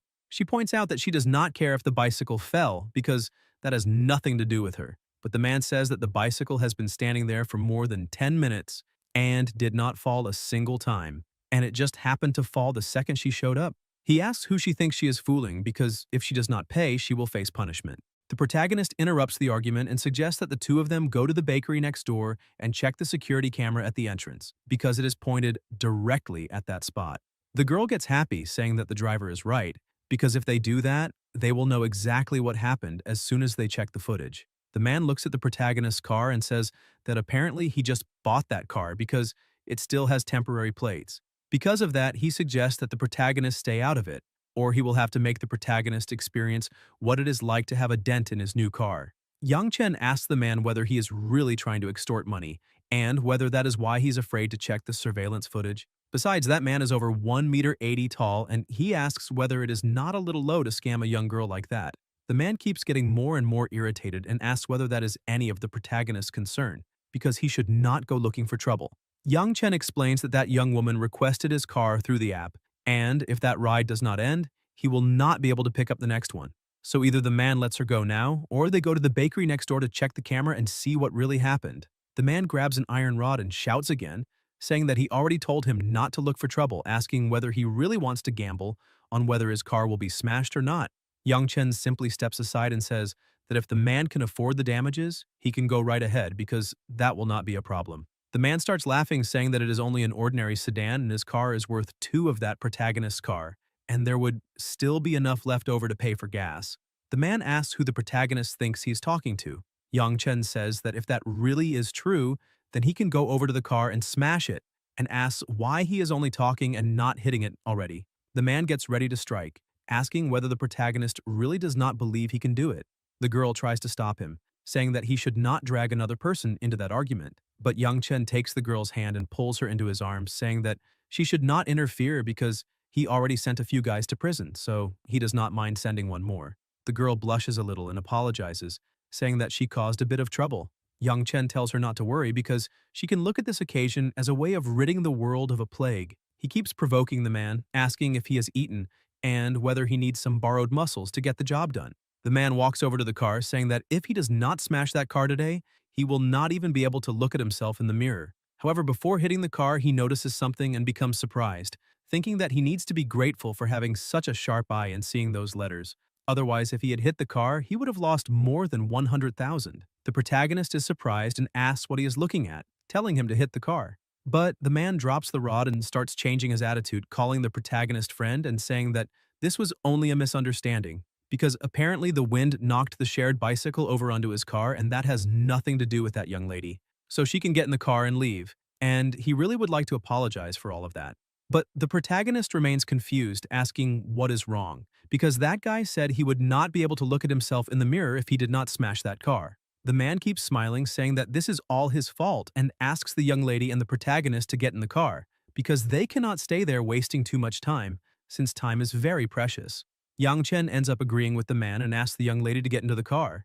As soon as they get into the car, she thanks the protagonist once again, saying that if it were not for him, she would have been in serious trouble. Yang Chen asks her not to mention it because it is all a matter of fate, since if she had not called his car, then he would have had no way to help her. The girl, still confused, asks why that idiot, who had been acting so arrogantly, suddenly became so polite to the protagonist. Yang Chen laughs and says that he does not know the reason, and that maybe it is because his conscience finally kicked in. A little later, they arrive at the destination, and the girl, very happy, asks what she should call the protagonist, saying that her name is Zhao Yun. The protagonist tells her not to worry about his name and asks her to go enjoy herself with her classmates. She says that if that is the case, then they can add each other on WeChat, and next time she needs a ride, she can contact him directly. The protagonist agrees to that and adds her. Right after that, he drives away in his car. He thinks that he is a little hungry now and needs to go eat something. He goes to a restaurant and calls the waitress over, saying that he would like to place an order. As soon as he sits down at the table, he receives a message and wonders whether that girl is trying to play with him. He asks the waitress to check the situation in private room 302 because he has a classmate who went in there and still has not come out. As soon as he looks to the side, he sees Hung Ji and 2 girls carrying Zhao Yun. So he thinks that the world is really small, and apparently the distress message she sent was not a joke. Zhao Yun was asking the 2 women to let her go because she wanted to go back to her dormitory. The girls say that they already know that, which is why they are taking her back to her dormitory. The protagonist kicks one of the benches, which goes flying toward Hung Ji. He gets irritated, saying that this is quite a coincidence, because he did not expect to run into the protagonist there. Yang Chen says that Hung Ji's father really is quite impressive, because he managed to get him out of jail very quickly. Heng Ji says that they had better stop playing games because such a small matter cannot do anything to him. He tells the protagonist to disappear, because he is not in the mood to play right now, and calls the girls to leave, but the protagonist tells him to stop right there. Yang Chen says that those 2 are probably excellent roommates, since they are planning to get that girl drunk and then throw her onto a man's bed. The girl tells the protagonist to stop talking nonsense and says that they are just a couple arguing after drinking, and asks what it has to do with him. Yang Chen shows the message he received, saying that if this is just a couple's quarrel, then why did Zhao Yun send him a message asking for help? The 2 girls are surprised, and Hung Ji tries to smooth things over, saying that he and Zhao Yun are dating, and tells the protagonist to stop inventing lies about crimes because he is already losing his patience. Yang Chen says that if that is the case, then there is no problem with him calling the police and letting doctors check whether that girl was drugged in some way. Hung Ji gets even more irritated and says that the protagonist is doing that on purpose, and now they are official enemies. He runs off, saying that the protagonist only needs to wait because he will end up in a world of misery. The two girls who were carrying Zhao Yun get scared and throw her aside, saying that it has nothing to do with them. Yang Chen catches her in his arms and starts calling her name. She, slightly drugged, asks the protagonist to take her away. Yang Chen asks the waitress to open a private room for him. The protagonist takes her into the room and lays her down on the sofa. She thanks him, saying that she was saved. Yang Chen asks what exactly happened between them. She says that her roommates, Wang Lan and Zhang Yafei, told her that they wanted to invite her to dinner. But when she got to the room and realized that Hung Ji was there too, she was about to leave, but he told her to drink a little juice first. As soon as she drank it, she started feeling dizzy and realized that something was wrong. The protagonist says that it is obvious the juice was tampered with and asks what she wants to do now. Zhao Yun shouts that this situation has already gone too far and because of that she cannot forgive it and wants to call the police. The protagonist agrees, saying that they cannot let criminals escape unpunished. A little while later, the police car arrives and Zhao Yun gets into it. Yang Chen thinks that this time, that idiot Hung Ji will be in real trouble. A little later, when he returns home, housekeeper Lan is standing there waiting for the protagonist. He gets out of the car and asks what she's doing there. Lan laughs and says that he finally came back and explains that her young lady would like to invite him for a cup of tea and asks whether that would be convenient. Yang Chen thanks her once again for the kindness and the invitation, but says that he is very tired and would like to rest a little earlier. However, he points out that he will be free tomorrow evening and hopes that both she and her young lady can join him for dinner at his house. Lan agrees and says that she will prepare some dishes to bring to his house and asks him to get some rest because she will not bother him anymore. As soon as Lan returns to her house, Yunong asks her what happened and whether she did not invite the protagonist. The housekeeper apologizes and says that he was very tired and wanted to go to sleep a little earlier. However, the protagonist invited the two of them to dinner tomorrow night. Yunong says that this was already expected because that boy is not an ordinary person, and everyone in the neighborhood is dying to visit her every day. But the protagonist is the only one she cannot even visit. And that makes her like the situation even more. So tomorrow night, she will find a chance to investigate that boy's true identity a little more. Meanwhile, at the protagonist's house, his phone rings. Zhao Yun explains that the police said that it was done by her roommate, Wang Lan, and since it did not cause any substantial harm, they only gave her a disciplinary warning. However, she points out that Hung Ji was clearly the mastermind, so she is frustrated that he managed to get away without punishment. The protagonist points out that this was already expected because there is not enough evidence. However, she needs to be careful from now on, and he himself will figure out a way to deal with that scoundrel. The next day, the protagonist picks up a couple again. As soon as they get into the car, he asks both of them to fasten their seatbelts. The man takes off his shoe and the smell is unbearable. The protagonist asks him to put his shoes on properly and stay safe, but the man says that he is exhausted and would like to sleep a little. It is just a shared ride and asks since when there were rules like that. Yang Chen remains firm and says that if he does not want to put his shoes back on, then he must get out of the car immediately. The man gets a little upset about that and says that the protagonist is very bad at customer service, so he will receive a negative review. The woman sitting in the back seat also gets irritated, saying that the protagonist is deliberately looking for trouble because even if there is a smell, he could simply ignore it. A service worker complaining about a customer's stench. Is that some kind of joke? Yang Chen says that he is a ride-hailing driver, not a foot masseur, so he has no obligation to tolerate a bad smell. And the posture that guy is in is extremely dangerous. Either he puts on his shoes and they continue the trip to the destination, or they will get out now and call another car to go. The man continues acting arrogantly, placing his foot on the car's dashboard and asking what all the fuss is about because he is not getting out of the car, and if the protagonist is not going to drive, then they will wait there. Yang Chen gets out of the car and opens the passenger door, throwing the man out of the car. The woman screams that it is attempted murder and cries for help. Some people start approaching the car. The woman hugs the man and cries for help, saying that that driver is cursed and yanked her boyfriend's shoes off and threw him out while grabbing his throat. She asks everyone to judge the matter there, asking whether that is really how a ride-hailing driver should act. Yang Chen says that there is no problem because they can let everyone judge the case. Some people begin to smell the unpleasant odor, while the protagonist explains that that guy took off his shoes and stretched out his feet. So he asked his passenger to wear his shoes for safety, and he refused, and that is why he made the passenger get out of the car. The people who were smelling that irritating odor say that that passenger has no manners, but ride-sharing has become very competitive, since the protagonist is driving a luxury car for shared rides, which means that that guy is probably a young master experiencing the real world. The passenger, a little confused, hears the people saying that it is a luxury car and walks closer, asking what kind of luxury car that is, because it looks very ordinary. But as soon as he sees the letters HT, he is impressed. The girl walks up to her boyfriend and asks if that car is really worth that much. The man says that it is a luxury car worth millions, and that guy is a rich young master, probably from the second generation. They could have gotten into very serious trouble.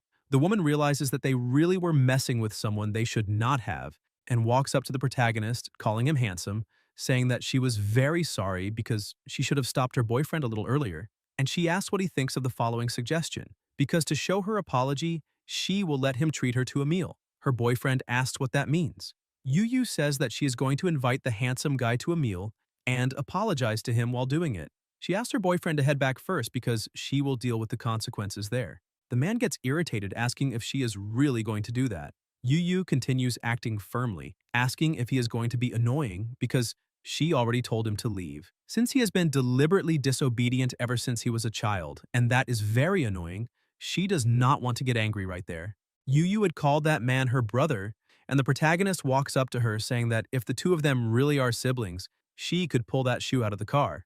Yu laughs and says that there is no problem because she will take those stinky shoes out of there right now. She throws the shoes outside and gets into the car, saying that she is inviting him to dinner. Young Chen gets into the car politely and thanks her for the kindness she is showing, but says that his rear camera was a little blurry and asks if she could get out and wipe the lens for him. Yu says yes because she will do that right away. But as soon as she gets out of the car, the protagonist accelerates. She screams, saying that her bag is still inside the car, but he simply throws the bag outside. The man sees that and starts laughing, asking if that is very embarrassing because she tried to hook a rich second-generation guy just so he would not get mad at her, and the moment things became critical, he suddenly became her younger brother. Yu slaps the man across the face, calling him a bastard and asking whether he is really human. Irritated, she says that it is fine if other people do not understand what she does, but he is going too far and asks whether he does not recognize her and why she had to do that. The man says that he does not know and asks why she did that. She points out that he had been very arrogant in the car earlier and clearly offended that boy, and she knows very well that the protagonist is not interested in her, so she had to cling to him because he would definitely get anxious and try to run away. And now that idiot with clown hair is there mocking her. The man tries to comfort her, saying that he would like to apologize because it was all his fault for misunderstanding. Yu says that if he really wants to make it up to her, then he needs to leave a negative review and file a complaint. The man says that it is fine and that he will leave a negative review and call right now to file a complaint. Meanwhile, at a car wash, the protagonist was cleaning his car and notices that he received a new negative review and a passenger complaint.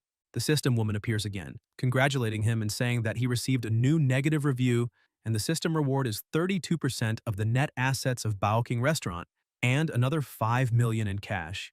And now he is the company's second largest shareholder. He needs to visit the restaurant's main branch tomorrow to receive the capital transfer agreement. The protagonist is very happy about that, saying that that system is truly amazing, and the rewards are more than enough to make up for the trauma of smelling those stinky feet. He receives a message saying that he needs to go to Baoking Restaurant tomorrow at noon. He looks at the message and says that this is a huge coincidence because he was thinking about not going, but now he has no choice because he needs to be there. As soon as he arrives at his house, two chefs were waiting outside. He gets out of the car and asks what that means. One of the chefs asks if he is Mr. Yang Chen. He explains that they were sent there by Miss Yinong to wait for his return because tonight they will prepare a sumptuous dinner for him and the young lady. He asks the two of them to move the utensils and ingredients into the kitchen. As soon as the two enter the kitchen, they are impressed, seeing that the plates and bowls are very beautiful and expensive and are probably antiques.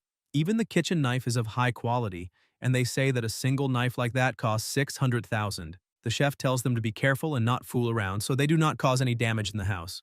Because those dishes do not look ordinary, and if any of them get chipped or damaged, the consequences will be unimaginable.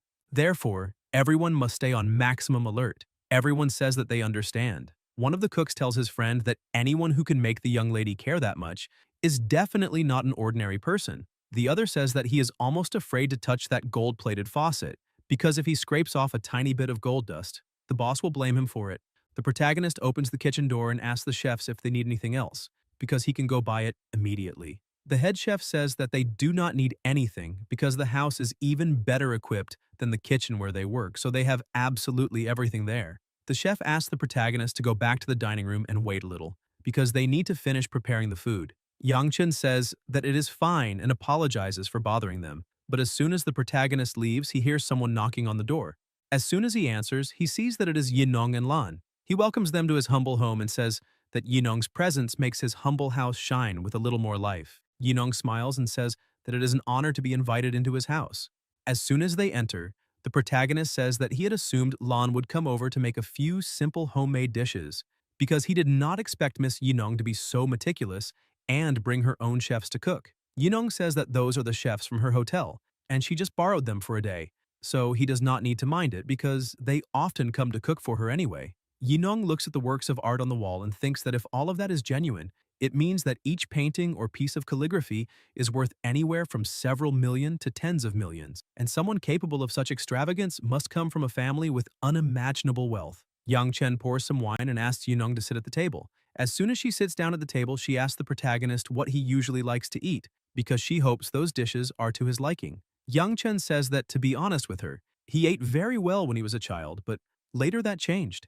And to be fair, since he graduated from college, that is the best meal he has eaten. Yinong thinks that apparently the protagonist really does seem to be a wealthy second-generation heir from a mysterious family, which means that he grew up living in luxury but had to eat poorly when he started his training. Yinong asks what kind of car he likes because, given his status, he would at least drive a supercar. Yang Chen points out that he definitely loves sports cars, but his current situation does not allow him to drive sports cars, so maybe he needs to wait a little longer before he can do that. Yinong is surprised and thinks that there is no doubt about it. It is exactly like it is written in novels. He is currently in family training. When the 3 years are over, he will go home to inherit the entire family fortune. She tastes some of the meat and asks him to try it too, because it is delicious. The protagonist tastes a piece and says that it is crispy on the outside and tender on the inside, and truly delicious. An hour later, they finish dinner. Yinong says that now that they are full, they could take a walk to help with digestion. The protagonist agrees and they begin walking down the street. Hengji appears once again and shouts at the protagonist, calling him a thief, saying that his luck is terrible. Once again, together with some people, he points out that he thought the protagonist might be driving and did not imagine that he would go out like that. Yinong asks who they are and wonders whether they do not know who the protagonist is. Hengji says that that woman is a stunning beauty and asks her to listen carefully, saying that his father is Zhang Yaowu, president of the Yaowu Group, and what he has to settle there is a personal grudge between him and that boy, so she does not need to get involved. Therefore, she had better stay out of that conversation. Yinong thinks that Hengji is a complete idiot and blind because he did not realize that the protagonist is the young master of a hidden family, and this is a perfect opportunity for her to do him a favor. She tells Hengji to stop talking nonsense and not interfere with her walk with Mr. Yang. Hengji points the baton at her and says that he will say this only one more time. Out of respect for her beauty, he does not want to hurt her, but if she is going to be that ungrateful, he does not mind taking her along with the protagonist. Yang Chen steps in front, saying that Hengji smashed his car and came after him to find him. But even if that had not happened, the protagonist would have gone after him anyway. Yang Chen points out that Hengji is acting very arrogantly, but all he really relies on is the Yaowu Group. If that company went bankrupt, he would have nothing to lean on. Hengji laughs and says that the protagonist is absolutely right because he is relying on the fact that his father is the president of that group. And he asks who gave him so much confidence that he would curse the company right to his face. He orders his friends to grab the protagonist and beat him until he turns into pulp, and they cannot stop until he gives in. The boys begin running toward the protagonist, but Yang Chen finishes all of them off quickly without taking a single hit. Yinong is even more impressed, seeing that the protagonist is a wealthy, successful, handsome young man, a good fighter and protective, a true man. Yang Chen slowly walks toward Hengji, who starts trembling, telling him to stay back and asking what he is doing, because he is already warning him that if the protagonist dares to do anything to him, his father will not let him get away with it. Yang Chen slaps Hengji across the face and shouts, asking if he really thinks he's in any position to threaten him. Hengji starts crying and says that the protagonist is finished, because while he was growing up, not even his own father dared to hit him in the face. And on the other hand, the protagonist dared to touch his face. And now he is dead, because no one can save him. Yang Chen laughs and asks if that is really going to happen, and slaps him across the face again. Hengji begs the protagonist to stop hitting him, crying, and says that if he gets beaten to death, he will be finished. He kneels and begs for his life. Yang Chen tells him to get as far away as he can because he does not want to see his face anymore. Hung Ji's friends grab him and run away from there. Yinong smiles and says that she never expected the protagonist to be such a skilled martial artist. She asks if she could ask who his master is because she would love to visit him someday. Yang Chen thinks that he definitely cannot tell her that his skills came from a system. He smiles and says that it has been a very long time since he last saw his master, and he happened to mention that he was traveling, so he has not been able to get in touch with him since then. Yinong says that is a pity because if it is meant to be, she is sure the two of them will meet again. Besides, she would like to know how he intends to deal with the Yawu group. Yang Chen points out that he still cannot deal with them, but he believes it will not take long before he can teach those idiots a lesson. Yinong thinks that this probably means he is still in the middle of his training and has to wait until everything is over before he can use his family's influence to crush that mediocre group. If that is the case, then why not take that opportunity to do the protagonist a favor? Yinong smiles and says that the two of them had a wonderful conversation and dinner, and offers to take care of the Yawu group for him. Then he can consider it a gift for a friend, and she asks what he thinks about that situation. Yang Chen is surprised, but happy, saying that that will work as well and assures her that it will not take long before he can repay this favor. Yinong laughs and says that there is no need to be so polite with her. Since they are friends, it is only fair that they can help each other. She points out that soon he will have the news of that group's collapse on his desk. Yang Chen says that it is very good to hear that and points out that he has just acquired 32% of the capital of Bao King Restaurant, and if she is free tomorrow, he would like to invite her to another meal. Yinong says that sounds very good and agrees, saying that she will have lunch with him tomorrow. Since it is getting very late, he should go back and get some rest. A little later, as soon as she enters her house, the housekeeper places her shoes on the floor. Lan asks if the conversation was fruitful. Yinong points out that now she is almost certain that that young man is a young master from an ancient martial arts family. She points out that the housekeeper did not see it, but he took down 12 people by himself in just 1 minute. In addition, there is one more thing. She orders the housekeeper to send a message immediately to investigate the dirt of the Yawu group. That way, they will find out all the institutions that invested in them. She states that the goal is to bankrupt the Yawu group as quickly as possible. The housekeeper says that she understands and will take care of it immediately. The next day at the restaurant, Jiankun asks Lixin if she is rushing the protagonist because all their classmates are there and asks why he still has not shown up. Lixin says that she already sent him several messages, but he did not respond and is not answering her calls either. Jiankun points out that if he does not show up, then he will not pay the bill because they can just tell their classmates to split it. Lixin asks what he is talking about and wonders if he is backing out. A girl and a boy ask them what is going on and whether they are fighting. Lixin explains that her boyfriend said he would host, but the protagonist did not show up, and they have something urgent to deal with, so they need to leave. The young man with glasses tells her that doing something like that is really unnecessary. She tricked all of them into coming there under the pretense of being the host, and now she is leaving. He asks if she is trying to make fools of all of them. The girl says that no one forced her or her boyfriend to host them, but since she offered, she should at least keep her word. Otherwise, why were they invited? And she asks whether she is in some kind of financial trouble. Lixin starts hitting her boyfriend, shouting at him, saying that it is all his fault because he really had to drive everyone away until she was left alone.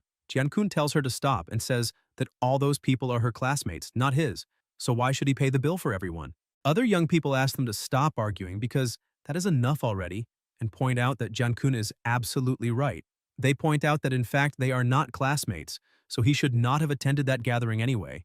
And if he cannot pay, then forget it, because they are not short on money and one meal is not a problem. Jiankun gets irritated and takes money into his hand, saying that it is not as if he cannot pay, and he explains that they are not his classmates, so there is no reason for him to pay for everyone. Lixin keeps crying and tells her boyfriend that she wants to break up and does not want to see him again, telling him to get out of there.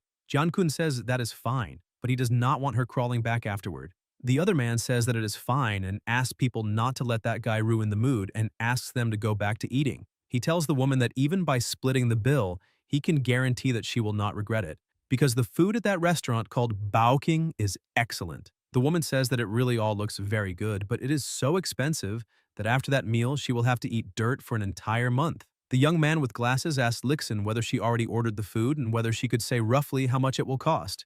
She points out that it is around 8,000 or more. The young man with glasses almost chokes to death, saying that at this rate he will not be eating dirt because he will not even be able to pay his phone bill.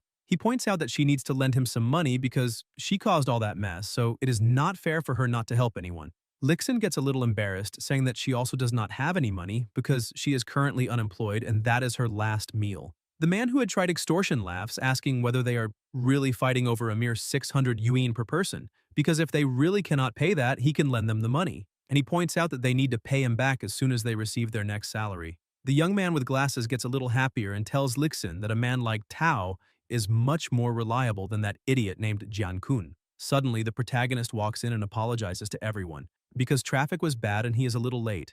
Tao stands up and asks the protagonist if he has any idea what happened there, because since he was late, he did not see that Lixin and her boyfriend argued and ended up breaking up. A woman greets the protagonist and asks him to sit beside her because there is an empty seat. He thanks her very much because she was the class monitor they had back in school. The woman laughs, saying that there is no need to thank her, and asks him to try some because most of the food is already gone and everyone is there, so they can talk more deeply. Lixin asks how the protagonist could bear to leave her there back then and asks whether he does not owe her some explanation. Young Chen picks up a glass of wine and says that everyone heard that recording and asks her why she is not wondering whether she owes him an explanation instead. Tao tells the protagonist not to be so angry because she probably just felt wronged and is venting. He points out that he already paid for that meal, so he does not need to pay. However, since he is there, he could show some courtesy and order a bottle of wine for everyone. But the class monitor says that if they want to drink, then they can buy it themselves, because that is the fairest thing. Tao tells the waitress to bring a good bottle of wine. She brings the bottle, and the young man with glasses is impressed, saying that he is a legend because he is treating everyone to a wine that costs more than 100,000 per bottle. In addition, he points out that someone like the protagonist could not pay for that, so why did he order such an expensive bottle? The red-haired woman asks the waitress whether she is sure about that and whether that wine can really be that expensive. She says that, in fact, those two bottles really are as expensive as the ones in the movies. They cost only 128,000 each. Tao gets a little confused and tells the waitress that none of them ordered that wine and asks why she is serving it to them. The waitress tells Lixin that, actually, her boyfriend ordered those two bottles before he left. Lixin says that she broke up with her boyfriend and will not pay for the wine he ordered. Tao thinks that nearly 260,000 for just two bottles of wine is far too expensive, and Lixin is not worth that much money. Yuan says that breaking up with her boyfriend is a private matter between her and her ex-boyfriend. However, the two of them went there and reserved that private room together, and they were the ones who decided on the menu. Trying to refuse now is not appropriate. The protagonist asks them to stop arguing and says that he will pay for the wine.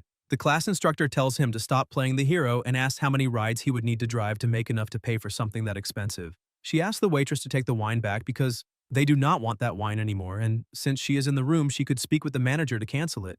Yuan explains that once the wine leaves the cabinet, it cannot be returned, and talking to the manager is useless. 2 minutes later, Zhu Chao, the restaurant manager, walks in angrily, asking what is going on there and who wants to return the wine. But as soon as he sees the protagonist, he thinks that he is the new shareholder who was mentioned in the company notice that morning. He quickly changes his attitude and calls Yang Chen sir, asking whether he is satisfied with the chef's craftsmanship.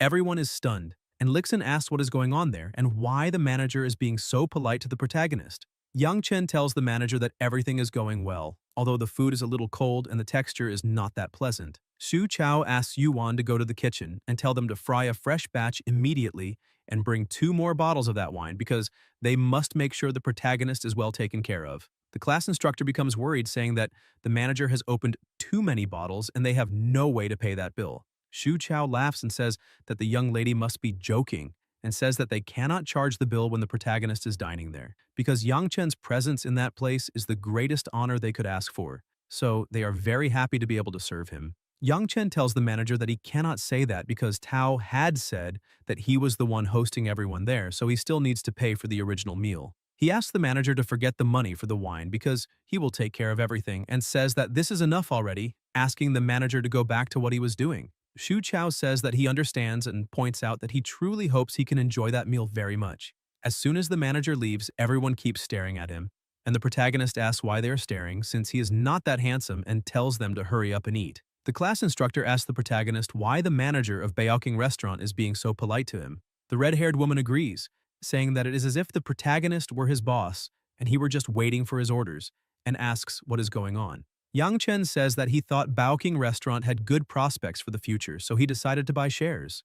so it is natural for the manager to be polite to a shareholder. Tao stands up, confused, saying that Yang Chen drives a ride-hailing car, so how could he possibly have enough money to buy so many shares, enough to make the manager treat him like a king? Yang Chen laughs and says that he simply has a good father, and that this is the money he may have left behind. The young man with glasses asks if the protagonist really is a rich, second-generation heir and why he is driving a ride-hailing car. Because he could simply take that money and buy real estate and live off the rent. And that would be something a little more comfortable.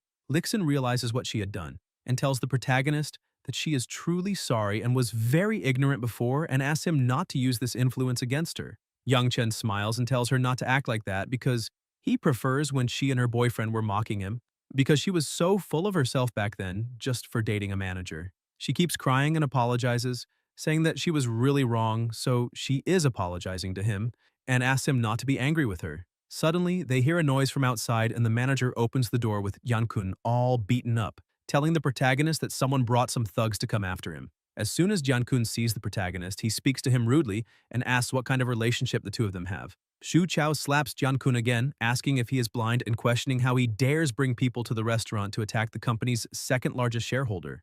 Jiankun thinks that the protagonist really is the second-largest shareholder. Now it is all over, and this time he has really hit a wall. He begs Lixin to ask the protagonist to forgive him and keep him out of danger, or they will beat him to death. Lixin says that all of this is his own fault because if he had not insisted on setting that banquet trap, she would not be in such a miserable situation. Yang Chen looks at the time and thinks that it is already 12:30, and he should go meet Yineng. He stands up and asks the manager to deal with it however he sees fit because he has other commitments and needs to leave now. Zhu Chao says that he understands and asks the boss to go without worry because he will handle it properly. Yang Chen says goodbye to all his classmates, telling them to enjoy the meal because, besides the portion Tao is paying for, all the wine and extra food are on him. However, he has other commitments and needs to go, but if he can finish earlier, he will come back to keep everyone company. Xu Chao says that all of them are the protagonist's classmates, so they will be treated as VIPs there. He asks them to continue with the meal because he will not disturb them again. As soon as everything calms down, they stand there for a moment, and the class instructor says that it is fine, and they need to stop staring at the food and eat it while it is hot, because it is rare for their class to produce someone so rich, and everyone should be happy for the protagonist. The red-haired woman says that she never expected Yang Chen to be so rich, and she truly underestimated him. Lixin thinks that if she had known the protagonist's family was that rich, she should not have given up on him, even if he had treated her like a dog back then. And now she needs to find a way to win him back, because she was born to be a rich housewife, and no one can stop that. A little later, he arrives at room 318, and when he opens the door, he finds her all dressed up. He points out that she really is stunning. Yineng points out that this is the first time she is going out with the protagonist, so she needs to take it seriously. Yang Chen says that hearing her say that makes him a little embarrassed, because he wore casual clothes since he was driving, and did not have time to go home and dress properly. But Yineng looks at him and says that he has a strong body and a handsome face, and even without dressing well, he is still a unique person. One of the chefs approaches and asks the protagonist whether they should serve the meal, and he tells them to go ahead. As soon as the meal is placed, Yineng is impressed, thinking that she did not expect the young lady to take it so seriously, because that meal costs more than 300,000. Suddenly his phone rings, and as soon as he looks, he sees that it is a message from Lixin, telling him to feel free to choose whatever he wants, because she will do her best to satisfy him, and they could watch a movie that night. He replies a little surprised, and she thinks that if he is willing to reply to her, then that means she still has a small chance. She points out that she already knew she was born to be the lady of a rich house. The next day, inside his house, his phone rings once again. The person tells him that they already bought all the office equipment from Jingyan Advertising Company and obtained the new business license, so he is ready to begin operations. Yang Chen says that he did a great job and that he will call Xiao Li right away. As soon as he calls her, he says that the company is fully set up and asks her to go ahead and notify everyone to come back to work. In addition, he says that the company has been renamed Chenguang Advertising Company and is no longer Jingyan Advertising Company. Xiao Li says that she understands and will notify everyone to return to the office right away. The protagonist walks to the window and says that the weather is great. Now it is time for him to go out and drive a little. A short time later, he stops to pick up his first customer and she complains, asking why he is so late. Yang Chen apologizes, saying that when he accepted her request, he was 1.5 kilometers away and had to circle around an elevated highway exit, so it took a little longer. The woman gets into the car and asks if he has any idea how much of a hurry she is in, because her bullet train leaves in half an hour, and if she misses her train, Is the protagonist going to reimburse her for the ticket? Yang Chen looks at his phone and says that in half an hour there is no way he can make it because the railway station is huge, and even if he drops her off there, it will still take her several minutes just to run inside, so she should reschedule the ticket. The woman, completely irritated, says that this is impossible because her neighbor told her that her husband brought another woman home, so she needs to go back immediately. She tells him to stop barking and drive as fast as he can. Yang Chen says that if she was in such a hurry to catch a train, she should have booked a ride earlier and asks why she cannot call the train station and ask them to wait for her. The woman thinks that actually makes a little sense, because after she bought a ticket and failed to arrive on time, they could not simply leave without her. She contacts them, saying that her train departs in 5 minutes, and asks whether they could tell the train driver not to leave before she gets there. She points out that she will be there soon, at most in 10 minutes. The protagonist thinks it is very strange that she really called them, and the woman becomes even more irritated because they hung up on her. And what kind of attitude is that? While he is driving, the woman keeps complaining, saying that she paid money to board and she has not even boarded yet. So what right do they have not to wait for her? Yang Chen tries to calm her down, telling her not to be so nervous, because she can get out at the drop-off point ahead. As soon as he stops at the train station drop-off point, he asks her to take her belongings and thanks her for choosing to travel with him. However, the woman is still angry, asking who would ever want to ride with him again because he ruined her business, and she will never hire his service again. Yang Chen thinks that when the forest is big enough, he gets to see all kinds of birds. He receives a message from Zhao Yun asking if he could pick her up, because she has some things to tell him, would really like to know his opinion, and also needs help with some matters. The protagonist starts his car and heads there quickly, asking her to send the location because he will be there soon. A short time later, he arrives at the point she sent, but is notified that he has received a new negative review. He thinks that he drove through the streets as if he were on a highway, and that idiot is still unhappy because she left too late and is now blaming him. But the system woman appears, saying that he received another negative review and his reward was a sports car. With that, the master will never again be looked down on for being slow. Yang Chen is happy, saying that this is incredible, and that with this, he will be one of the fastest ride-sharing drivers out there. He puts his hand in his pocket and notices that the other key was there. He points out that this is a little strange because last time, it specifically mentioned where the car was. But this time, there was no reminder about where to find the car. Some people around him say that that car is very beautiful and that if she were a little prettier, she would go rub herself against it. The other woman tells her friend not to worry because only someone on the level of a campus beauty could match that car. The protagonist thinks that that sports car is a Bugatti. A man tells the protagonist whether he thought that car was beautiful and says that it is definitely a 45 million car. So the protagonist thinks this actually makes sense and that maybe that car was meant for him, since the license plate seems like it was made just for him. Suddenly, someone calls out to young Master Lin and tells him to get ready because she is already coming. He walks up to the protagonist and hugs him, saying that fate brought them together there and says that he will pay him $100 to help hold a sign. He tells another person that he needs a few more people there and calls the others over. He takes a briefcase full of money and starts showing the money, but the protagonist says that young Master Lin is exaggerating because he is offering him money without even asking whether he is willing to do it. So that is unnecessary. Lin says that if that is not enough, he can give him something more later. Another man tells the protagonist to make an effort and says, please, because he would really like to earn that money. The protagonist eventually agrees to help the others and holds a sign that says, Zhao Yun, I like you. Lin picks up a giant bouquet of flowers and stands in front, waiting for her to come out. The woman who is with Zhao Yun says that she already told her not to come out through the front door, because that group is there again, so they can go back inside and call that private driver to pick her up through the back doors. But Zhao Yun simply ignores what the woman was saying and runs to the front. The woman asks how she dares walk out like that and questions whether she is not walking straight into the lion's den. She points out that young master Lin Nanyu put on a huge display, and if she dares reject him publicly, he will definitely become aggressive. Nanyu thinks that that bastard Hung Ji used despicable methods to chase that girl, and if he had invested a little more money as soon as he heard about that investigation, everything would be fine now.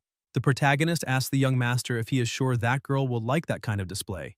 Nanyu looks at him and says that apparently he does not understand, because there is not a girl in this world who can resist a man who drives a sports car. Zhao Yun simply ignores Nanyu and goes straight to the protagonist, asking why he is helping with that nonsense. The protagonist says that that guy gave him a few $100s to help hold that sign and he thought that would pay better than driving, so he stayed there. But he asked Zhao Yun not to talk to him now because that boy is confessing his feelings to her and she should talk to him. Nanyu, a little confused, asks if she already rode with him once, so they know each other. Nanyu looks down on the protagonist, saying that he is just a ride-hailing driver, and kneels in front of her, saying that he has liked her for a long time and because of that wants her to be his girlfriend. Zhao Yun asks him to stop doing that because they saw each other for the first time last week and now he says he likes her, which means his affection is really cheap. She asks whether he thinks she would believe him and says that she already told him to stop wasting time doing that because she wants nothing to do with him. Nanyu cannot believe it and asks whether she is really rejecting him. She says that is exactly right and points out that she is rejecting him in front of everyone because she does not like people like him. Nanyu cannot understand and asks whether she really does not like him and wonders if she is joking. And he asks whether he is not handsome enough, rich enough, and on top of all that, good enough to her, so why she still cannot love him. He says that she is probably just too embarrassed to accept because there are many people around. But Zhao Yun gets irritated and shouts again, saying that she does not like him, and asks how he cannot get that through his head. She walks up to Young Chen and simply kisses him. Nanyu gets nervous and asks what the two of them are doing, telling them to separate immediately. Zhao Yun, a little embarrassed, apologizes to the protagonist, saying that that was the first time she had ever kissed someone, so her technique was not very good and asks him to wipe himself a little. Young Chen smiles, saying that her white peach-flavored lip balm is quite sweet. The woman who is with her asks what is going on and questions whether she is not being a little bold, but Zhao Yun, completely embarrassed, says that the mood was very good and she could not help herself. Nanyu gets even more irritated, asking whether the two of them are making him part of the atmosphere, turning him into background support. He asks once again what that means and whether she likes him, a poor guy who drives for a ride-hailing app. Yang Chen asks Nanyu to give up, because he cannot see any path to success for him, so he does not need to waste any more time. Besides, he points out that he needs to take her to dinner, so they will finish playing later. Nanyu tells the protagonist to keep dreaming with his ride-sharing job and not imagine things that do not belong to him. Nanyu asks if the protagonist knows why Wu Dalang was poisoned and points out that it is because he possessed something that did not belong to him. Yang Chen asks whether he can take that as a threat. Nanyu says yes and points out that he is threatening the protagonist. A mere broke driver like him? What right does he have to compete for a woman because he is not worthy? Suddenly, the system says that it forgot to mention the sports car's license plate earlier. She says that the license plate of his new car is Hi-YC520. The protagonist says that that system is really mischievous and asks why it did not notify him last time. Yang Chen looks at the car and asks why that license plate seems a little familiar and points out that he already knew he had seen that plate before. Nanyu laughs and tells him to stop staring because that car is worth more than 45 million. And even if the protagonist drove for a ride-sharing app for 10 more lifetimes, he still would not be able to buy something like that. Yang Chen laughs and asks the young master whether that car is his. Nanyu thinks that the real owner of the car is not around, so there is no problem pretending that he is the owner. He shoots back at the protagonist that this is obvious because if he were not the owner, then who would be? He tells the protagonist to get away immediately because he might accidentally scratch it, and 10 years of driving for a ride-sharing app would not be enough to pay the repair bill. And suddenly the car starts up and the protagonist laughs, asking the young master how the car started after he did not see anyone take out the key. Nanyu gets worried and wants to figure out what is happening and thinks that maybe the owner might be nearby. Yang Chen keeps mocking the situation and asks the young master what he is looking for and whether it is possible that that is not really his car. Nanyu asks what that has to do with anything, because if the car is not his, it will not be the protagonist either. But the protagonist simply opens the car and gets in. Nanyu asks if Yang Chen is going crazy, questioning whether that is a car he can just sit in, because if he scratches that car, he will not have money to pay for it, even if he works for 10 years. Zhao Yun also gets worried and asks the protagonist to hurry up and get out of that car. The woman tries to pull Zhao Yun away, saying that if this protagonist does something stupid and does not have money to pay later, he might try to borrow money from her. But Zhao Yun runs to the car asking the protagonist to get out before the real owner appears, because if that happens, he could get into big trouble. Yang Chen simply smiles and asks if she would like to sit in the passenger seat because they could take a drive and then go to dinner. Nanyu remains confused, asking who the owner is and why they started the car but refuse to show their face. Yang Chen raises the key and asks the young master if he really still has not understood the situation. Nanyu says that that is impossible because the protagonist is just a ride-hailing driver, so how could he buy a sports car worth more than 45 million? Yang Chen looks at Zhao Yun, saying that he will call her only one more time, and if she does not get into the car, he will leave without her. Zhao Yun is still doubtful and asks whether that car really belongs to the protagonist. He tells her to look at the license plate, and as soon as she does, she sees that the initials on the plate are YC, which are the initials of Yang Chen. That shows that the license plate of that car was custom made. Yang Chen tells her to stop asking because she already knows the answer and tells her to get in quickly because he prefers to keep a low profile since there are many people there and he does not want to make a scene. She runs to the car and gets in. Nanyu thinks that he spent the entire afternoon planning all of that only to end up as background scenery in the end. The person who was with Zhao Yun feels happy, saying that she is already riding in a multi-million-dollar sports car, and that even makes her a little jealous. Zhao Yun smiles, saying that she did not know the protagonist could be so rich while just driving a shared ride. She points out that if her friend wants so badly to ride in that car, she can go.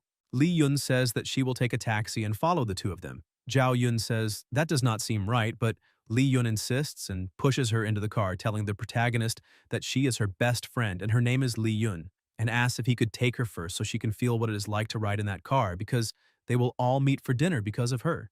Li Yun gets into the car and says that she could take a taxi if necessary, but the protagonist thinks that Zhao Yun is too naive because a few days ago she was targeted in a scheme by her roommates, and now she is treating another roommate as a best friend. Yang Chen presses the button and releases Li Yun's seatbelt, saying that the two of them can share the taxi and he will go straight to the restaurant branch and wait for them there. Li Yun is a little surprised, but says that it is fine and gets out of the car.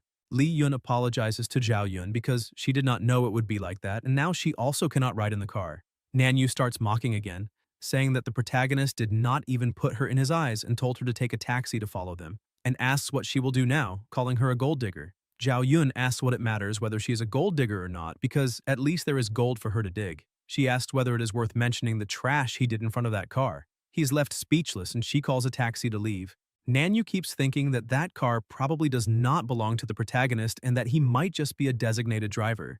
He calls his sister and asks her to check whether there is a person named Yang Chen in Haicheng who drives a sports car. She says that she checked the purchase records and there is no Yang Chen showing up there, because there are only 3 cars in the whole city, and none of them are under that name. Nanyu gets irritated, saying that he already knew it, and that the initials on the car plate are actually Yu Chung. His sister asks who that guy is and whether he did something to intimidate him. She points out that she is at the restaurant handling some business, and asks where her brother is, because she will meet him as soon as she is done. Nanyu says that is great, because the protagonist went to the restaurant to eat as well, and he is already heading there to meet him. As soon as Zhao Yun and her friend arrive at the restaurant, Nanyu is already outside, saying that a poor taxi cannot keep up with his sports car and mocking her again, saying that she made that whole crawling gesture and still got no result. Zhao Yun sends a message to the protagonist, saying that they have already arrived and asking where he is. Nanyu asks if the protagonist did not tell her the private room number, and asks if she wants help finding him. Zhao Yun gets irritated, asking if he's not going to stop being so annoying, because she already rejected him in front of everyone. She points out that he is just a rich boy and acting like that is simply pathetic. Suddenly, a woman appears, saying that she has a very big mouth and would really like to see what kind of heavenly beauty dares to look down on her younger brother like that. She walks over, asking who is being so bold and how she dares reject her brother like that, wondering who gave her so much confidence to act so assured. Zhao Yun remains irritated and asks whether his sister could tell her if, besides relying on family money, that idiot has any other quality. She points out that the sister is also a woman and, deep down, would not choose someone like her brother as a partner, and asks her to answer. The sister thinks that she would not want that brat even as a brother, let alone as a partner. Nanyu interrupts the argument, telling his sister not to waste time with that girl, because first they need to find the ride-hailing driver and finish him off, and after that they will come back to settle accounts with her. The sister says that the car her brother mentioned is right there, but the person is nowhere to be found. Li Yun tells her friend that the protagonist disappeared and asks what they should do and whether it is possible that they were deceived. Zhao Yun points out that based on her impression of the protagonist, he cannot be a scammer. The sister keeps laughing, saying that someone like her is not only a gold digger, but also a complete idiot, because it would be no surprise if one day she were scammed and lost everything she has. Zhao Yun says that her body is hers and her money is also hers, and she can give them to whoever she wants, and it will not be to that filthy brother of hers. Nanyu says that apparently she does not know when to stop. Give her an inch and she runs a mile, and now she is going to get beaten and see if she can do anything. Suddenly, the protagonist's other car appears and she smiles, saying that he is there and would not deceive her. Nanyu starts laughing, saying that his ride is just an ordinary car, and that boy is good at putting on a show, and in fact, he is working as a designated driver and still managed to act lofty and powerful. As soon as the protagonist gets out of the car, he asks what they are doing there. Zhao Yun asked why he took so long because they were bullying her to death. Yang Chen explains that his ride-sharing car was parked a little far away, and when he saw that they were still not there, he went to get it. The protagonist looks at the young master and says that he is quite persistent, and he really followed them there, asking whether he cannot do anything without losing class. Nanyu asks whether the protagonist is going to keep up that charade and points out that his sister already identified that the sports car belongs to Yu Chung and not to him. And, apparently, he has the nerve to pose with a client's car just to impress a girl. Yang Chen asks who this Yu Chung is they are talking about. The sister tells the protagonist that he is working as both a ride-hailing driver and a designated driver, and it seems that he is really desperate for money. She orders him to apologize to her brother immediately, and that way she will let him leave safely and will even give him a job opportunity. Yang Chen laughs and tells her to forget it, because he does not want to work for someone with intentions as twisted as theirs, because she intentionally raised her own brother to be a loser, so that the family business would go to her instead of him. She gets irritated saying that that is not true, and asks the protagonist to stop sowing discord between the siblings. She orders the security guards to teach that boy a lesson, but another person arrives and tells them to stop that at once, because he would like to see who dares lay a finger on the protagonist. The man calls Yang Chen sir and asks if he is alright and whether he was hurt. Yang Chen says that he is fine but would like to know who that man is. Wang Yunhui introduces himself, saying that he is the manager of the restaurant lobby. The waiter from private room number 308 said that the protagonist had reserved dinner, so he came over to greet him. Nanyu and his sister were asking why the restaurant manager, such a prestigious man, was being so polite to the protagonist. Yunhui says that if Yang Chen had been hurt under his supervision, how would he explain that to his boss? The sister asks the manager who the protagonist is and why he is being so polite. Yunhui says that this is Mr. Yang, the newly appointed second-largest shareholder of the restaurant group, and she was just about to do something to him. Zhao Yun is impressed and asks if he really is the second-largest shareholder of that restaurant called Bao King. Then that means that sports car really is his. Yang Chen says yes and points out that with his status, he would not need to drive for someone else. Zhao Yun says that the initials on that plate clearly stand for the protagonist's initials, and since they insisted it belonged to some Yu Chung, then they might as well say that it is a short way of calling the two of them stupid. The sister says that the manager is probably mistaken, because that boy is only a ride-hailing driver, so how could he possibly be the second-largest shareholder of the restaurant group? Yunhui asks if she really thinks everyone is as blind as she is and unable to see what is in front of them. He asks whether she thinks the true heirs of powerful families are all like that idiot brother of hers, doing absolutely nothing all day long. And apparently she should give up on speaking with Director Lee of the university because they are not. Guys, if you enjoyed the video, leave a like, comment, and subscribe to the channel so you don't miss new content. Thank you.